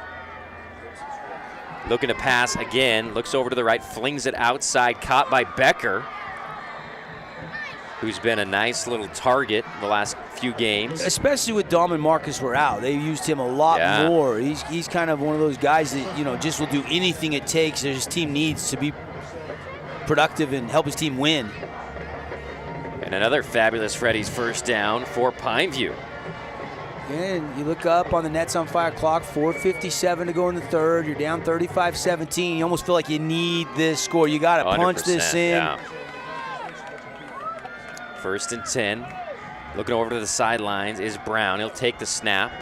Looking left, and he's going to get hit hard by Aldridge coming on a blitz, and Brown just wasn't aware, and he had no time. How about that? Cade Hansen, Trevin Aldridge, these backers, Bodie Ray, they're all Truman Allo, but this time, what a big hit by number 44, Trevin Aldridge, and that's a couple big hits he's had on this drive alone. Yeah, Brown's just looking left all the way, absolutely, and just did not see Aldridge. 2nd and 18 now. 8-yard loss. Yeah, puts you behind the sticks a little here on 2nd down. Looking right, going to throw a screen to Adams. Dixie's been excellent against the screen tonight, and there's Allo, Truman Allo. Great recognition. Nowhere to go. Well, and normally when you blitz on that outside and you're like thinking there's Adams slipping behind Cade Hansen, but Truman Allo just stays home. And he goes high, but just the strength of Truman just to throw him to the ground. 3rd and 18. We'll see if Dixie drops 8 here or if they send pressure on Brown. They'll send 3. Brown steps up, and even with 3, Devin, he's got no time. Nice play by Cole Stewart this time with the sack. Yeah, you called it perfectly here. Spins off a double team. Yep, and Adams kind of helped chip, and so his lineman needed to kind of stay on that block, but once the chip came, it kind of knocked him back inside, and as Brown was stepping up in the pocket, they get to him, and now they're going to have to try another long field goal. This is going to be another 46-yarder. He already hit from 46 back in the first half, which, if you can get this, you can cut it back to a 2-possession game if you can get a 2-point conversion at some point. Snap, kick up. Beautiful kick. And once again, nails it. How about Kogan? Mm-hmm. You can count on Kogan. Well, and I was complimentary of Austin Kogan last week, too, because the way that game played out, the field goals, the extra points, in a 37-35 game, they needed every one of those points, and he has been great. And really, you look at like the kicker or the specialist of the year, you've got the kicker from Crimson. Yeah, Ryan Woolley. And then you've got Austin Kogan. Yeah. It's got to be one of those two guys. They've both been incredible this year. And Kogan's having another great night tonight. Simply Wisdom Teeth kick. Another 46-yarder for Kogan. Check out Dr. Hendrickson's 600 5-star reviews and get all 4 wisdom teeth pulled for just $899. Call for an appointment or visit simplywisdomteeth.com. By the way, any basketball players out there listening, the Waynock Classic is coming. Nets on Fire, one of our great sponsors. It's the weekend before Thanksgiving. $5,000 first place prize, and they've got, I think, 15 teams signed up. They're looking for about 5 more. So any basketball players out there, go to netsonfire.org. Get signed up for that chance to win $5,000 cash. Here's Pineview. 15-point ball game. Need to figure out a way to get a stop against this Dixie offense that's been potent tonight. Another short kick where you run up on by Jaquil Mitchell, and he'll get it past the 30, 35, as he jumped through a little gap there and got more yardage than it looked like possible. And he has been one of the best returners all year long in Region 10. Yeah, he's electric, man. He's a next level player. Somebody's gonna love what he can give you as a receiver at the next level. I'm not sure what offers he's got, but man, with that speed, the athleticism, the hands, I mean, we know Dominic and Marcus McKenzie going both to Virginia, and Jaquil's, hanging. He's been battling Marcus all night. Reach play to Shea Anderson. Gets the edge. He's at the sideline, cutting back. He's at the 40 and gets tripped up. Gets all the way into Pineview territory, and that left edge just was not sealed, and he took advantage. There's, mighty might, baby. Look at him go. Nice move he puts on Becker there. Saw Shea just in the open field, just the quickness, the speed. Keeps his balance a little bit after that nice move. He might have still been going. Absolutely. Dixie has had so many big plays tonight. Running the ball, throwing the ball, interceptions. 349 yards of total offense and counting right now. Hands it to Christian on the scissor action. He's got a big gap. He's got room. Breaks a tackle on the legs, gets out of bounds. And another big run play. They're gouging Pineview this drive. Yeah, you look at the offense, it's rolling right along, and a lot of it on the ground. I mean, they're upwards of 21 carries, about 186 yards right now for this Dixie run game. See if Monkers brings it or keeps it on the ground, as they are marching 2:20 on our Nets on Fire clock here in the third quarter. Dixie leads 35-20, and they're threatening. Very familiar action. Once again, gives it to Christian. Bounces it outside. Yeah, and I thought a couple yards. That time, I liked the bounce there. It was running back in the first half where he kind of bounced it, and that's not as much his style. But I like this bounce here because he's bouncing away from a guy engaged on a block. Then he's able to start running north and south, and Becker comes and makes that stop, but not before you pick up nearly 5 yards. 2nd and 5. Here comes Anderson in motion. They'll give it to him. And he takes his time, gets a great block by Takao on the outside, dives for the pylon. Touchdown, Dixie. And you nailed it. I was watching the same thing as you. Set the cow, pancake block. Set the cow. That was a get-forward big hit on an offensive block. Watch number 16 for our TV audience. And Becker he's on his heels. He's giving ground. And that's the block that springs Anderson for the touchdown. And Dixie increasing their lead here to 41-20 with the PAT coming up. Coach Munkers' offense is rolling tonight, How Andy. about this run game? They can do so many different things with that action, and it's worked to perfection tonight. Bibiano, kick, good. How about the Flyers here at home? 42-20, they extend the lead on the We Win Injury Loss scoreboard, 42-20. We'll be back on ESPN 97.7. Hey, Dad, I need your help asking Jessica to prom. Of course. Love is like the ocean. You have to tread the waters. Dad, that's not the kind of help I needed. Hey, Jessica. Will you go to prom with me? Yes. You don't have to be perfect to be a perfect parent. Thousands of teens in foster care can't wait to share their first with you. Got a project at work or around the house? Well, think Bucks Ace Hardware. Think Bucks for all the top brands like DeWalt, Milwaukee, and Stihl. Plus, Bucks has the best sporting goods department. You've got to see their gun department. It's stocked with a great selection of guns and ammo and accessories. 2 locations at the Dino Crossing in St. George or State Street in Hurricane.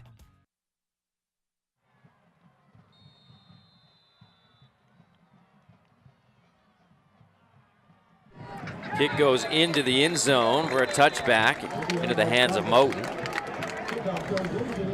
Pineview got a field goal their last offensive possession. We see a replay from the reverse angle. Watch the cow here. Get floored. It didn't hold, kept it clean, kept it legal. Not often we get a get floored big hit on offense, but that was the touchdown scoring key block there that'll show up on film. And in the old days, you got a star or a stripe on your helmet for that. They don't do that much anymore, do they? Anybody doing stars on their helmets anymore? Maybe the Buckeyes. Buckeyes might be one of the few left doing it. Yeah. We didn't even do it in high school. Did your high school do that? No. Stickers cost too much. Yeah, right. 1st and 10. Here we go for Brown. Telling Keith Adams what he wants him to do here.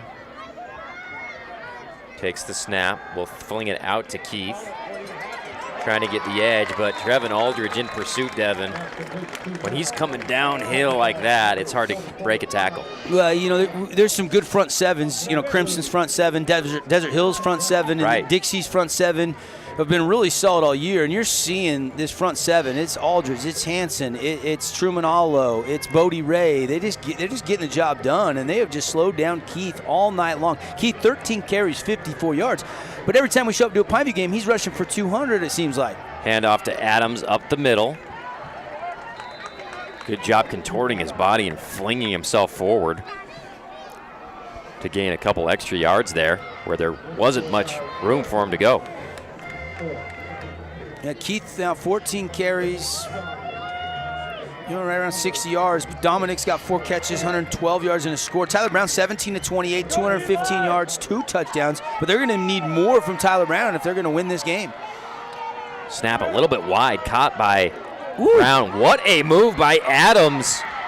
Lightning fast in the box there to make a huge gain for Pineview. I like that. Gary Croton, and I'm saying you need more from Brown, but he's been patient. He's like, my back is going to eventually wear you down a little bit and find some daylight, and boom, next play, showing you the skill set. Almost kind of stumbles, but slithering, kind of just juking his way, finding daylight. He runs to daylight so well, Andy. Big gain out across midfield. What a run by Adams. 1st and 10 for Pineview. Snap to Brown. Looking to Adams, who's not ready for it. Bounces off his helmet and falls to the turf. Could have been intercepted. He was on a little flare route and just was not looking. And I think he's probably a little gassed. He might be saying, yeah, give me a break, man. Brown he didn't really have a lot of pressure. He could have kept his eyes downfield. And Truman Allo was right there anyway.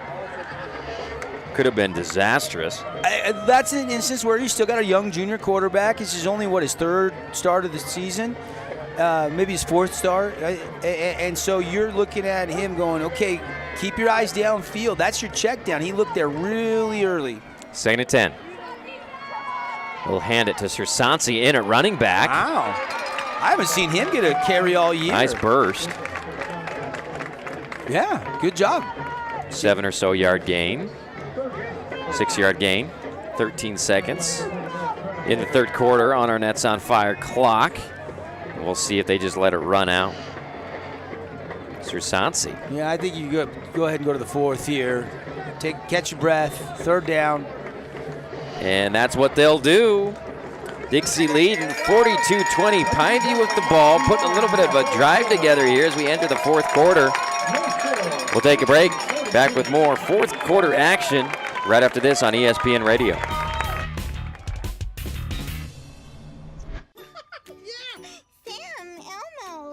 Julia, are you ready to play band with us? I'm gonna play my clarinet. And Elmo's gonna play his drum. Drum loud. Oh, well, you know what to do, Julia. Julia knows. With Julia's autism, loud sounds can be too much. But she still loves to make music. Play band. Early screening for autism can make a lifetime of difference. Find out more at screenforautism.org.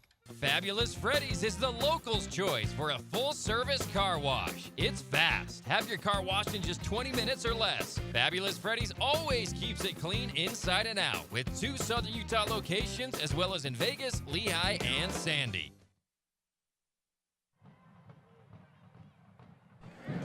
Welcome back to our Ideal Home and Paint game of the night here on ESPN Radio.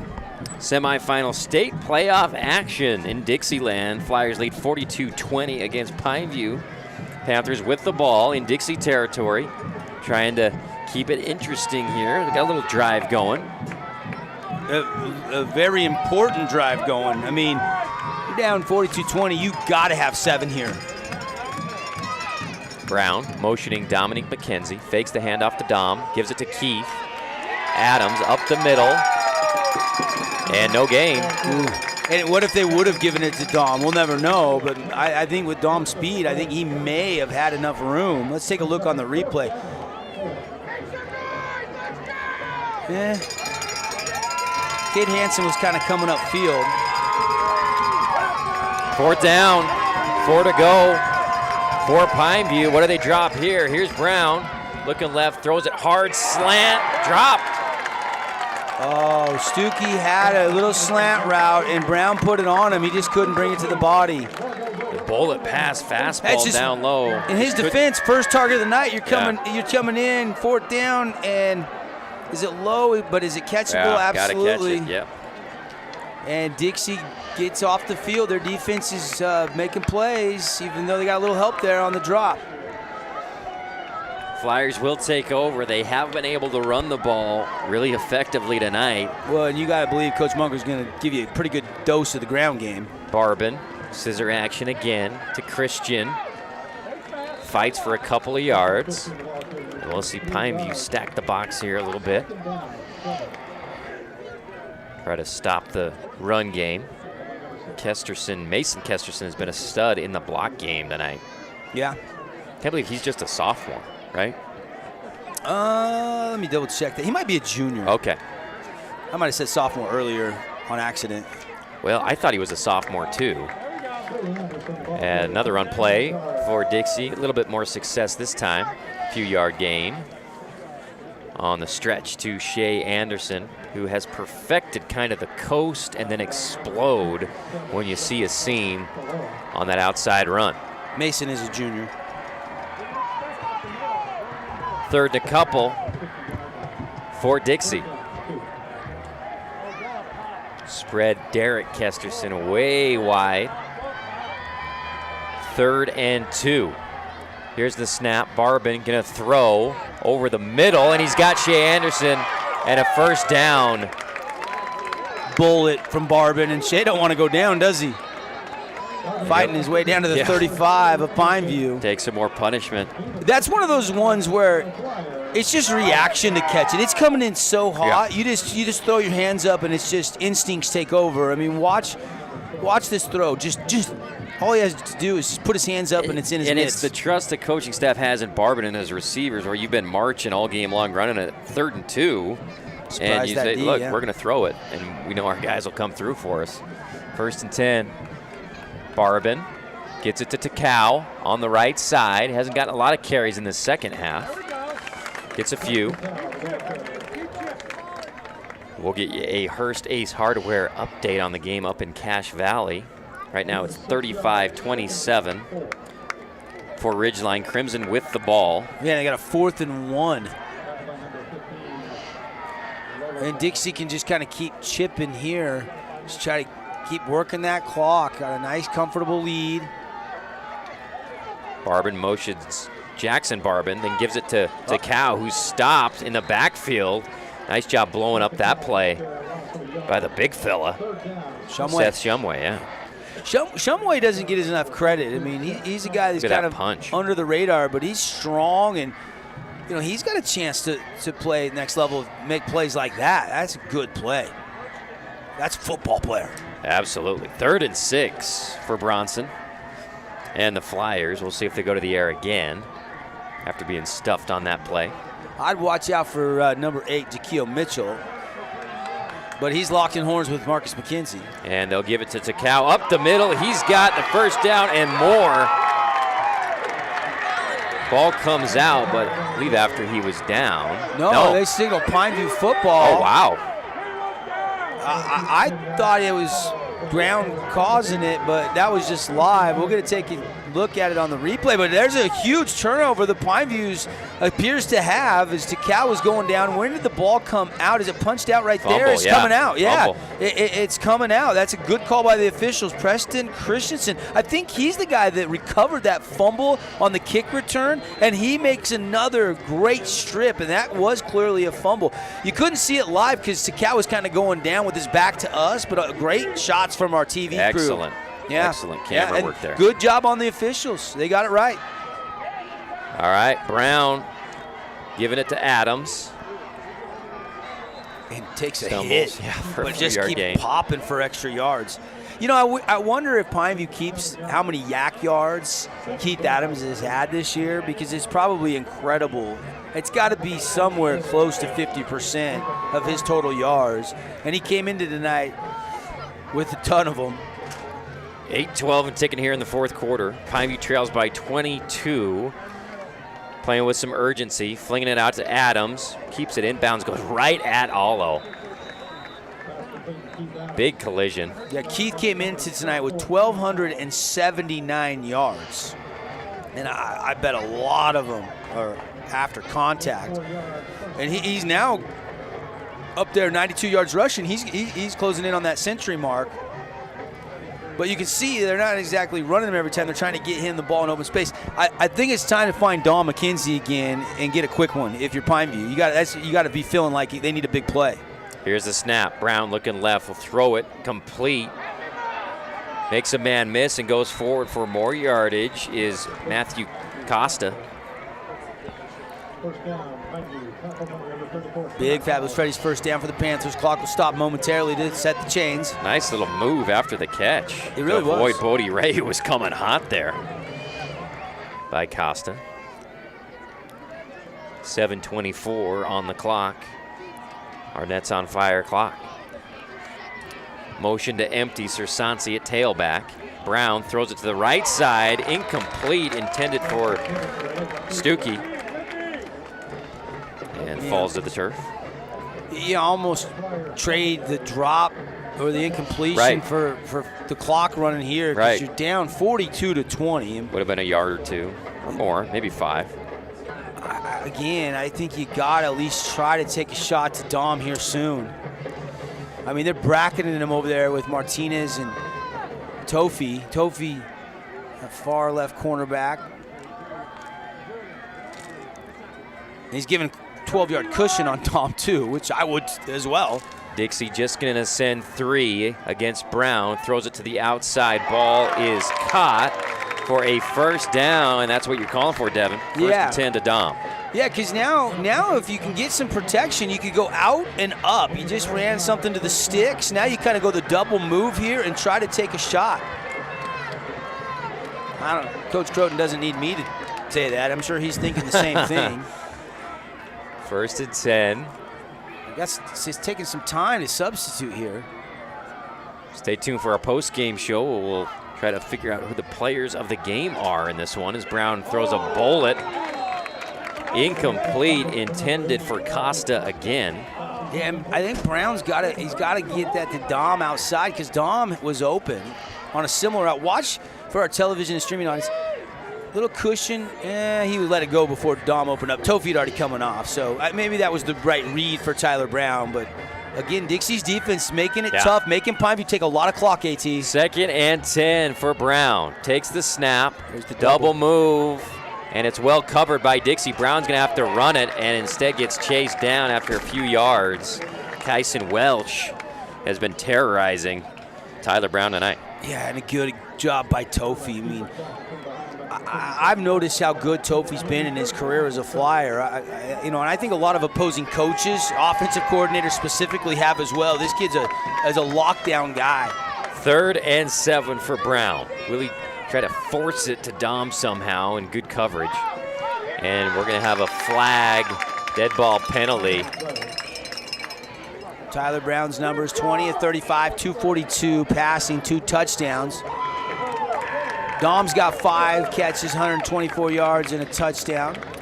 Barban's 6 of 11. That's it tonight. I mean, Flyers have went to the ground game, but he does have 208 yards and a touchdown. So Barban has had still a really efficient game tonight, but Seth DeCal's got 137 yards, 3 touchdowns on the ground. Procedure penalty goes against Pineview, makes it 3rd and 12. Brown, straight drop back, pulls it down again, will run it. Gets past a couple defenders, then slides short of the first down, I believe, Devin. Yeah, and I think, sliding time's over. I mean, you need that first down. You need that first down. 3rd and long, and it'll now be 4th and 2 for Pineview. 5:30 on the clock. Fakes the handoff. No, sorry, gave it. Keith Fooled Adams. me. Keith Adams, easy first down. Yeah, when you need 2 yards, who you can trust? I trust number 1, Keith Adams Jr. 100%. Straight give.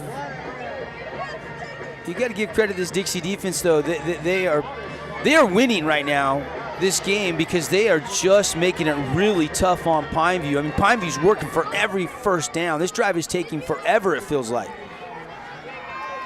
First down for Brown. Got time in the pocket. Good block on the outside. Ball is deflected. Good break on it by Martinez. He was trying to get it into Dom. That was a long throw across the field, but a good break on it by the safety for Dixie. Yeah, but, I like that play by Tyler. I mean, you're buying time, you're backyard, you're breaking off routes, but is that Martinez over there making a nice break on the ball? Nice job. Yeah. And no, I agree. Good delivery by Brown, just better Got to defense try to by make Martinez. a play. Yeah, got to go down throwing here. 5 minutes exactly left in the 4th quarter on our Nets on Fire clock. Brown going to fling it outside. What a Caught catch. one-handed by Adams, who's going to get out of bounds short of the line to gain by a yard or 2. Clock will stop at 4:49. And I think now, I mean, with Dixie's defense just making and Pineview's executing. Don't get me wrong right now. They're executing. But they're not giving up anything deep. They're not giving up any explosive plays. And so you got to work everything to the boundary. You got to preserve timeouts. You're down 3 scores right now. And you got to get plays like that where you can just get 10 yards and then get out of bounds, even though they got 9. But still, you'll take that because it didn't take that much time off the clock. Stack twins to the near side with Costa and Moten. Handoff to Adams, who jumps backwards as great penetration by Dixie. Then he falls over his own 2 feet for a loss. Yeah, that's unfortunate there, Keith. I'm not sure if you saw a block. He tried to jump outside there, and it just wasn't there. Just needs 1 yard. Yeah. And But that's you why also need a bunch of big plays and scores fast, trying to make something happen. Yeah, and that's why I probably would have loved to have seen him go ahead and throw it. And now the Flyer fans can feel it, Andy. They know if they can get off the field here, they can ice this thing. 4th and 7, cowbells are out for the Flyers. As Brown looks over to Coach Croton, gets a signal. I feel like I'm in Martin Stadium with the cowbells right now in the Palouse. And they're counting down the play clock. He'll finally snap it. He's looking for McKenzie. Then looking the other way, completes it to Costa. Or no, Stuckey. Great catch, Stuckey. Wow. He had that drop earlier. Kid's going to be another good receiver coming up through this program and shows you he's got hands. Absolutely, and credit Brown. He had time, didn't try to force it to McKenzie. Great catch. Allowed Stuckey to come open and fitted it in there. He's only a sophomore. Stuckey's only a sophomore. And that's going to be a catch that I think will propel him into great things the next couple of seasons for Pineview. 1st and 10, double move, looking at Costa, well covered by Dixie, flushed out of the pocket. We got a hole potentially in the backfield. They throw it to Dom. He dives, and he made it. He caught it, but catch. I don't think it's going to matter. He dove inside of the receiver, down around the shoe tops of the DB, and I think he kept it off the turf. Flag is sitting at about the 32-yard line. That's a back-breaking penalty there, dang it. Because Pineview had it at the, 5 or so? I think they did rule it a catch, but it was coming back regardless. And we'll see on the replay if we can get a look at Dom corralling that one. Yeah, he did. He caught it.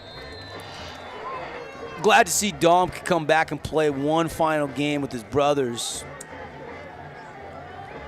First and forever now for Pineview. From the 40-yard lines, first and 26, Brown chased by Welsh and then stacked up, sacked once again. How about Cade Hansen tonight and Cole Stewart? Yeah, I mean, this defense is winning this game, even though they're giving up a little bit of ground. They've been just making it really difficult. Clock is their friend right now. And, you know, Brown, I like the backpedal there to try to buy time. I mean, getting you a couple yards and going out of bounds. You know, he's if I could buy a little bit of time, maybe I could set my feet and throw deep, but just couldn't do it. Couldn't do it. Tyler's had a great run in the postseason. Absolutely. One of the best plays of the year last week to win the game, right? Yeah, I mean, instant classic last week. Doesn't look like we're going to get the instant classic here tonight, but it's because Dixie's defense has just been really solid. 42-20. Dixie with the lead as Brown fits it into Dom McKenzie on 2nd and 36. Yeah, but they get, what, 15 back, 16 back. And now they got to take a timeout here. Timeouts brought to you as always by our friends at the Scott Gibson team. Intercap Lending. They don't match their rates or their fees. See how much Scott Gibson team can save you today. Give them a call or text at 435-619-8080. Dom 140 on 6 catches in his return to action tonight, but it doesn't look like it's going to be enough. How about Dixie's defense, Andy? Only giving up 3 points in the second half. Remarkable. Been incredible. Yeah. Ridgeline, Hearst Days Hardware update. They're still leading. There's about 2 minutes left in the third quarter. They're up 35-27 on Crimson. Now, Crimson trying to make it an all-Region 10 showdown in the state championship, but Ridgeline has the football and is driving at the Crimson 20, actually about the 10. We'll keep you posted. That game over on 94.9. Link to watch it on our website, sportsradio977.com. We're taking the feed from our buddies at KSLSports.com. Of course, we'll have the state championship next Friday, 11 a.m. One of these teams about to punch their ticket. It looks like it's going to be Dixie. Here's Brown, 3rd and 20, flings it over to Adams, breaks a tackle, makes a man miss, lowers his shoulder. He's still fighting. I love the fighting Keith Adams Jr. Gets out of bounds. He's been a fun guy to call football games for this year, hasn't he? Oh, man. He's been a stud. Moved to St. George. You know, in my eyes, him and probably Tide Morris, the best 2 running backs in the region. Set the Cal right up there, but, you know, spent so much time at quarterback. Yep. But Keith, probably in my opinion, been the guy because Tide Morris missed so many games with that ankle the first 4 weeks of the season. 4th down, 11 to go for Brown. Could be the last offensive play for Pineview. Throws it up high. McKenzie gets clipped low and falls down on the post route. No flag, incomplete. It'll go to Dixie. And Dixie's going to play for the state championship. They can just knee on it now. Just 1:38 to go. Congratulations to Coach Blaine Munkers. He always has a way. I mean, even when it doesn't look good early in the season, you have your quarterback injured, you lose a couple games. This team just keeps getting better and better and better every week on both sides of the ball. Really in all 3 phases. Their special teams, aside from that one short kick that was fumbled, they have been great in all 3 phases tonight. 1:38 to kill on the Nets on Fire clock for Barbin. Gives it to Christian, who's running his heart out still. Gets a first down as he almost tore his jersey off. And another flyer, Fabulous Freddy's first down. Fueled up Wash It Down and Save It to Fabulous Freddy's location. Their coupon book has now been published. Go check that out. Yeah, they're available. 30% off. Buy 10-pack, get 3 free at both Southern Utah, Fabulous Freddy's. Man, it's going to be tough. We got another Intercap lending timeout brought to you by the Scott Gibson team. But it'd be tough to pick the play of the game because you almost feel like it happened in the first half. Usually, the play of the game, like last week, was easy. Yes. I mean, it was last play you saw, yeah. It was really easy for Dixie and the 2-point conversion when they beat Skyview. It was really easy when Pineview walked off and beat Desert Hills. But tonight, with Pineview only scoring 3 points in the second half, it's really been the defense. And there's been so many just collective effort, big plays by this defense tonight. I mean, to hold Pineview to 20 is a great effort tonight by this Dixie D, led by their D coordinator, Ken Beezer. Stay tuned for our Johnson Pediatrics post-game show. We'll name our Ernie's 2 Sinclair Station Player of the Game, as well as our Appliance Wholesalers Plus Playmaker Play of the Game. Appreciate you being with us on a beautiful Friday night in southern Utah. As we see Shea Anderson get another carry, turns it up inside, takes a big hit from Becker. Makes it 2nd and 6 with 1:05 and ticking here in the game on our Nets on Fire clock. Appreciate you. Nets on Fire. What a complex over there at Green Valley. They've renovated over there. Beautiful new courts. Running a tournament here coming up. Looking for a few more teams. If you're interested, $5,000 grand prize is Takao. Hits the run, ball hits the turf. And it'll go towards Pineview with 34 seconds left. Yeah, they're fighting. They're fighting. Defense will have to come back out for a couple more plays. A little surprised they didn't take the knee there, but it's clearly a fumble. Sersansi going to be the guy that stripped it out of there, and clear recovery inbounds. He's right there. Yep. Was that Becker? I couldn't tell.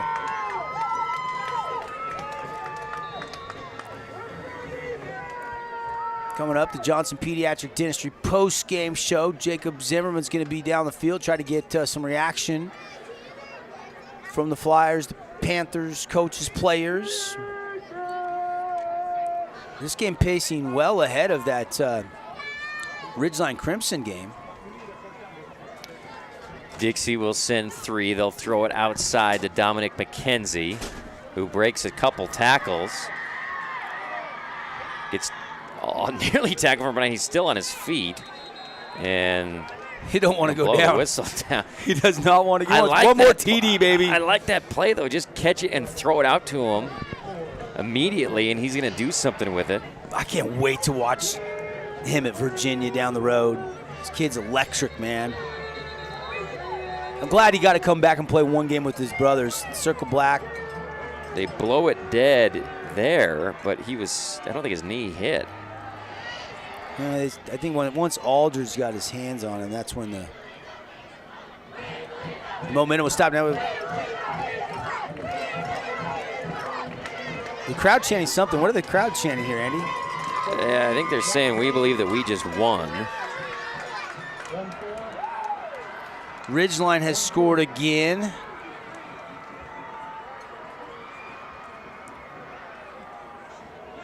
"12 seconds on the clock for Pineview." So that was what the holdup was. They're trying to get the clock reset.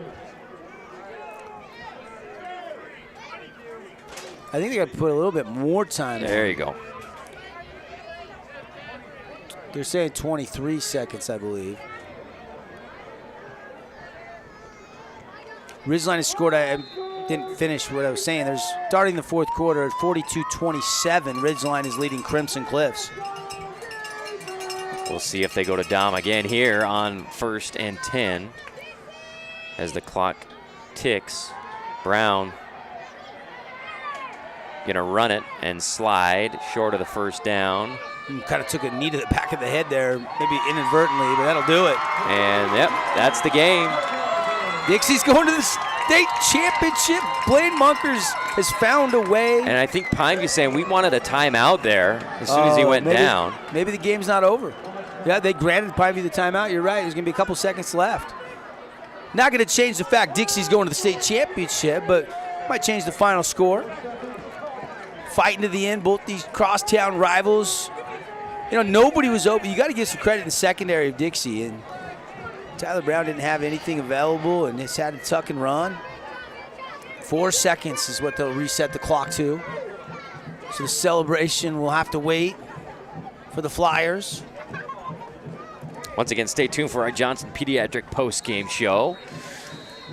Going to be a tough task to name our Appliance Wholesalers Plus Playmaker Player of the Game, as well as our Ernie's 2 Sinclair Station Player of the Game.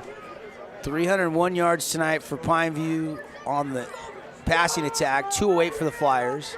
Pineview 130 on the ground. 277 for Dixie. Final play of the game. Here we go. Brown. Barring a defensive penalty. Get into the end zone. Give Dom a chance for one final touchdown. Zings it to the left side. Caught by Moten. He's going to get to the middle of the field. Stays on his feet. He's going to pitch it to Costa, who's brought down. And that's the game. The Flyers are going to Salt Lake for the state championship game. They win 42-20 here at home. Impressive, man. Really good game plan. Running the ball really good. Finding a way. Offensive line, tremendous job blocking for the ground attack tonight. Front 7 defensively, making it really difficult. Keith Adams right around 100 yards tonight. That's as good as anybody's done against him all season long. And you feel for Coach Hawes. You can come up a step short of getting back to that state championship, and these seniors, you got to be proud though if you're Coach Hauser, because this team was kind of in a rough spot there in the middle of the region season, losing. Well, they lose 3 out of 4 at one point, and they get hot here, winning against Snow Canyon, Desert Hills, but they come up just a little bit shy tonight. Dixie's going to win at 42-20. All right, we'll take a break. We'll take a 60-second timeout. We'll be back with the Johnson Pediatrics post-game show. Try to get Jacob down on the field with the winning head coach, Blaine Monkers. And more right after this.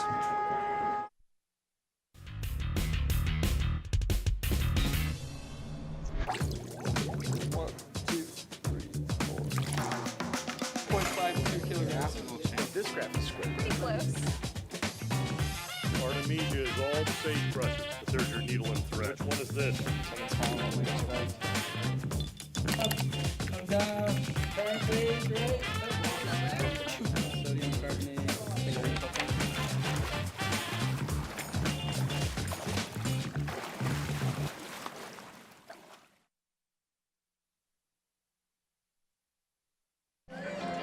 Welcome back. 42-20 is your final tonight from Waltbrook Stadium. Devin Dixon, Andy Thompson. You're listening now to the Johnson Pediatrics post-game show. And Double D, things started Dixie's way. Pineview kind of fought back a little bit, but then they ended Dixie's way, and they get a big win here to go to a state title game next week. Yeah, I mean, it was 28-17 at the half, and you're thinking that field goal late, Pineview gets the ball, they come down that opening drive, get a field goal, but they never scored again. Dixie's defense just locked it down, and congrats to Coach Munkers, Coach Beezer, all the coaches. Like we were talking about earlier, Dixie's had a lot of coaches move on to other schools under Coach Munkers' tutelage, and for him to, with this group, keep fighting after losing, some key players like their quarterback Bronson Barber early in the season. It's been a great run for this Flyer team, and it has not ended. One more mission next Friday against either Ridgeline or Crimson. And that game right now, Ridgeline is leading 42-27 early fourth quarter. We'll keep you posted. We'll get you a final probably before we sign off on the Region 10 wrap-up show. But appreciate Dr. Cody Johnson Pediatric Dentistry, bringing you our post-game show. I was trying to find Jacob to see if we have Jacob with any players down on the field just yet or not. But, yeah, I mean, Andy, if you would have told me Barben will only have to throw the ball 11 times to win this game tonight, I would have said, well, they must have ran it good, and that was kind of the storyline. Yeah, 100%. Now, his 6 completions went for 208 yards. That's pretty impressive. Yes, yeah, he was great in big-time throws. In fact, we'll take a peek at some of them right now, some of those second-half highlights. that contributed to the 42-20 win for Dixie. Here's Barbin throwing it down the field right into the pocket of Jaquio Mitchell for a first down. I think that was on a 3rd down, and they converted. And then they give it to Christian, who's stuffed on a 4th and 1. That was a big-time goal line stand for Pineview, but then the next play, intercepted by Dempsey, stopped short of the goal line. And it was actually a penalty on the hit, and then they'll give it to Christian, no doubter. He ran the ball really well. Takao ran the ball really well tonight. Here's Brown getting sacked by a blitzing Trevin Aldridge, who was a stud defensively for the team in blue tonight. And then Shea Anderson getting the edge, cutting back. He's so patient on that play. As you see Honor Allo out leading him. He loves getting out and blocking on that play. Christian, another big run again as Dixie. The rushing stats tonight were tremendous. Yeah, Shea 7 for 65 rushing, and then Shea 2 for 84 and a touchdown receiving. Really good game for Shea. See the block there by Takao, which allows Anderson to dive for the pylon and the touchdown. And then Takao keeps him churning. Fumble comes out late there, and Pineview jumps on it. Looks like we might have Jacob Zimmerman down with Jaquio Mitchell. And let's go to Jacob right now with one of the star receivers. And we're on. Thanks, guys. I'm here with Jaquio Mitchell. Jeffrey Christian and Seth Takao had some great rushing performances today. What was the key to their success? Just always run hard. It never just takes one guy to take them down.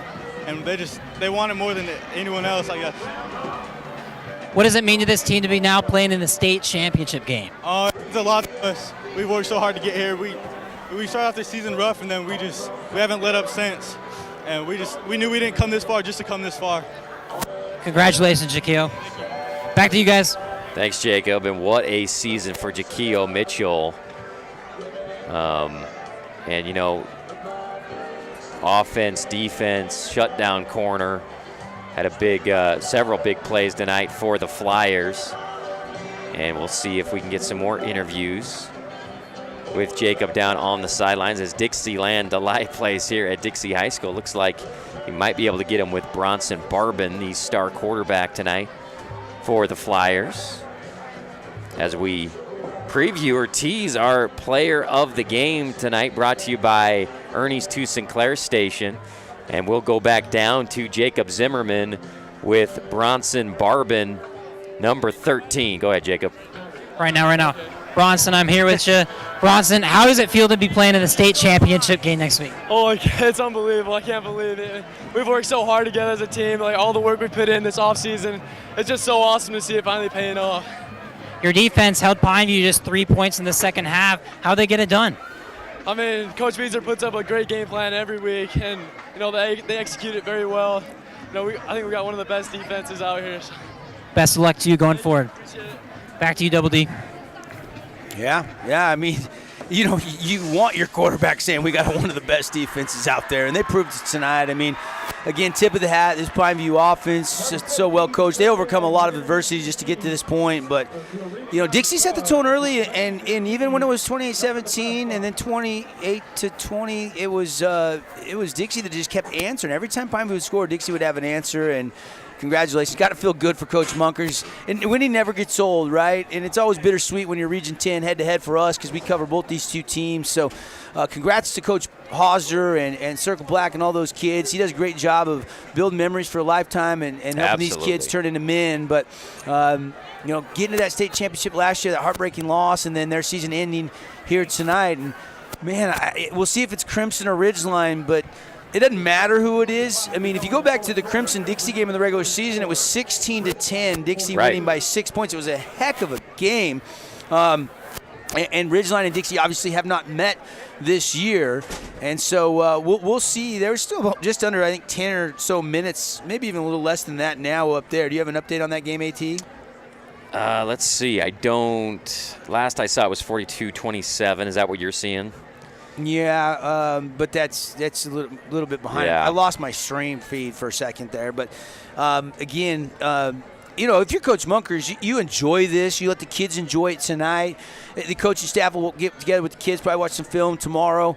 You know, off day Sunday, Monday, they're right back at it ready to go because you only have 4 days to put in a couple wrinkles, 4 days to Monday, Tuesday, Wednesday, and then Thursday's going to be a light walkthrough, and then you're on the bus probably to get up there Thursday night because you've got that 11 a.m. game at Rice Eccles Stadium. That's right. Always a different, when you're playing that early compared to Friday nights. Time now for let's do our Ernie's 2 Sinclair Station Player of the Game. Ernie's 2 has you covered. Fuel up and grab a snack like their famous chicken strips at Ernie's 2 Sinclair Station on the Boulevard, delivering your Player of the Game all season long. Locations in St. George, Hurricane, Cedar, and Beaver. And Devin, this is tough work for you tonight because a lot of big-time performances from the Dixie Flyers that contributed to this win, only giving up 20 points to this potent Pineview team and running the ball so effectively and a lot of big plays, throwing the ball as well for Bronson Barber. What are you thinking? Offensively, it's between Anderson and Takao for me tonight. I know Barban's number is really good, but it was the run game that I think was the difference. So I probably lean Seth Takao. I mean, over 100 yards, 3 touchdowns in the first half, gave them a comfortable lead. So I would go that route. And then I think it's probably, there was so many big plays. I mean, Tofi had the interception and he had a couple takeaways. But I just felt like we called Trevin Aldridge's name quite a bit tonight. He was great. Bodie Ray had a good game. I mean, there was plenty of praise to go around for this Dixie defense. But I would lean Aldridge defensively, I think, tonight is the Ernie's 2 Player of the Game. I want to just sentimental. I want to go Dom tonight just because this got to be hard for him to sit out the last 6 weeks and not play, not be out there. But him to come back in his final game as a Panther and play with his twin brother Marcus, and he was electric tonight. Incredible guts, yeah. It was incredible tonight. Yeah. I mean, the final numbers on Dom tonight were still eye-popping considering the layoff. I mean, Dom ended up with 7 catches, 156 yards, and a touchdown. Oh, my gosh. I mean, and he hasn't played in weeks and weeks and weeks. So he would be my pick for the Pineview Panthers. And then defensively, I would go with kind of Nalu, Ayatonu, the heart and soul, guy like Jeffrey Tolola, somebody like that in the trenches for this Pineview team, one of their seniors. It's going to be fun to watch Big Peter Fall and Nico take his talents to BYU, and the future looks so bright for him. He went through a position change from tackle to center, so you didn't call his name as much when he's right in the middle of the trenches. But,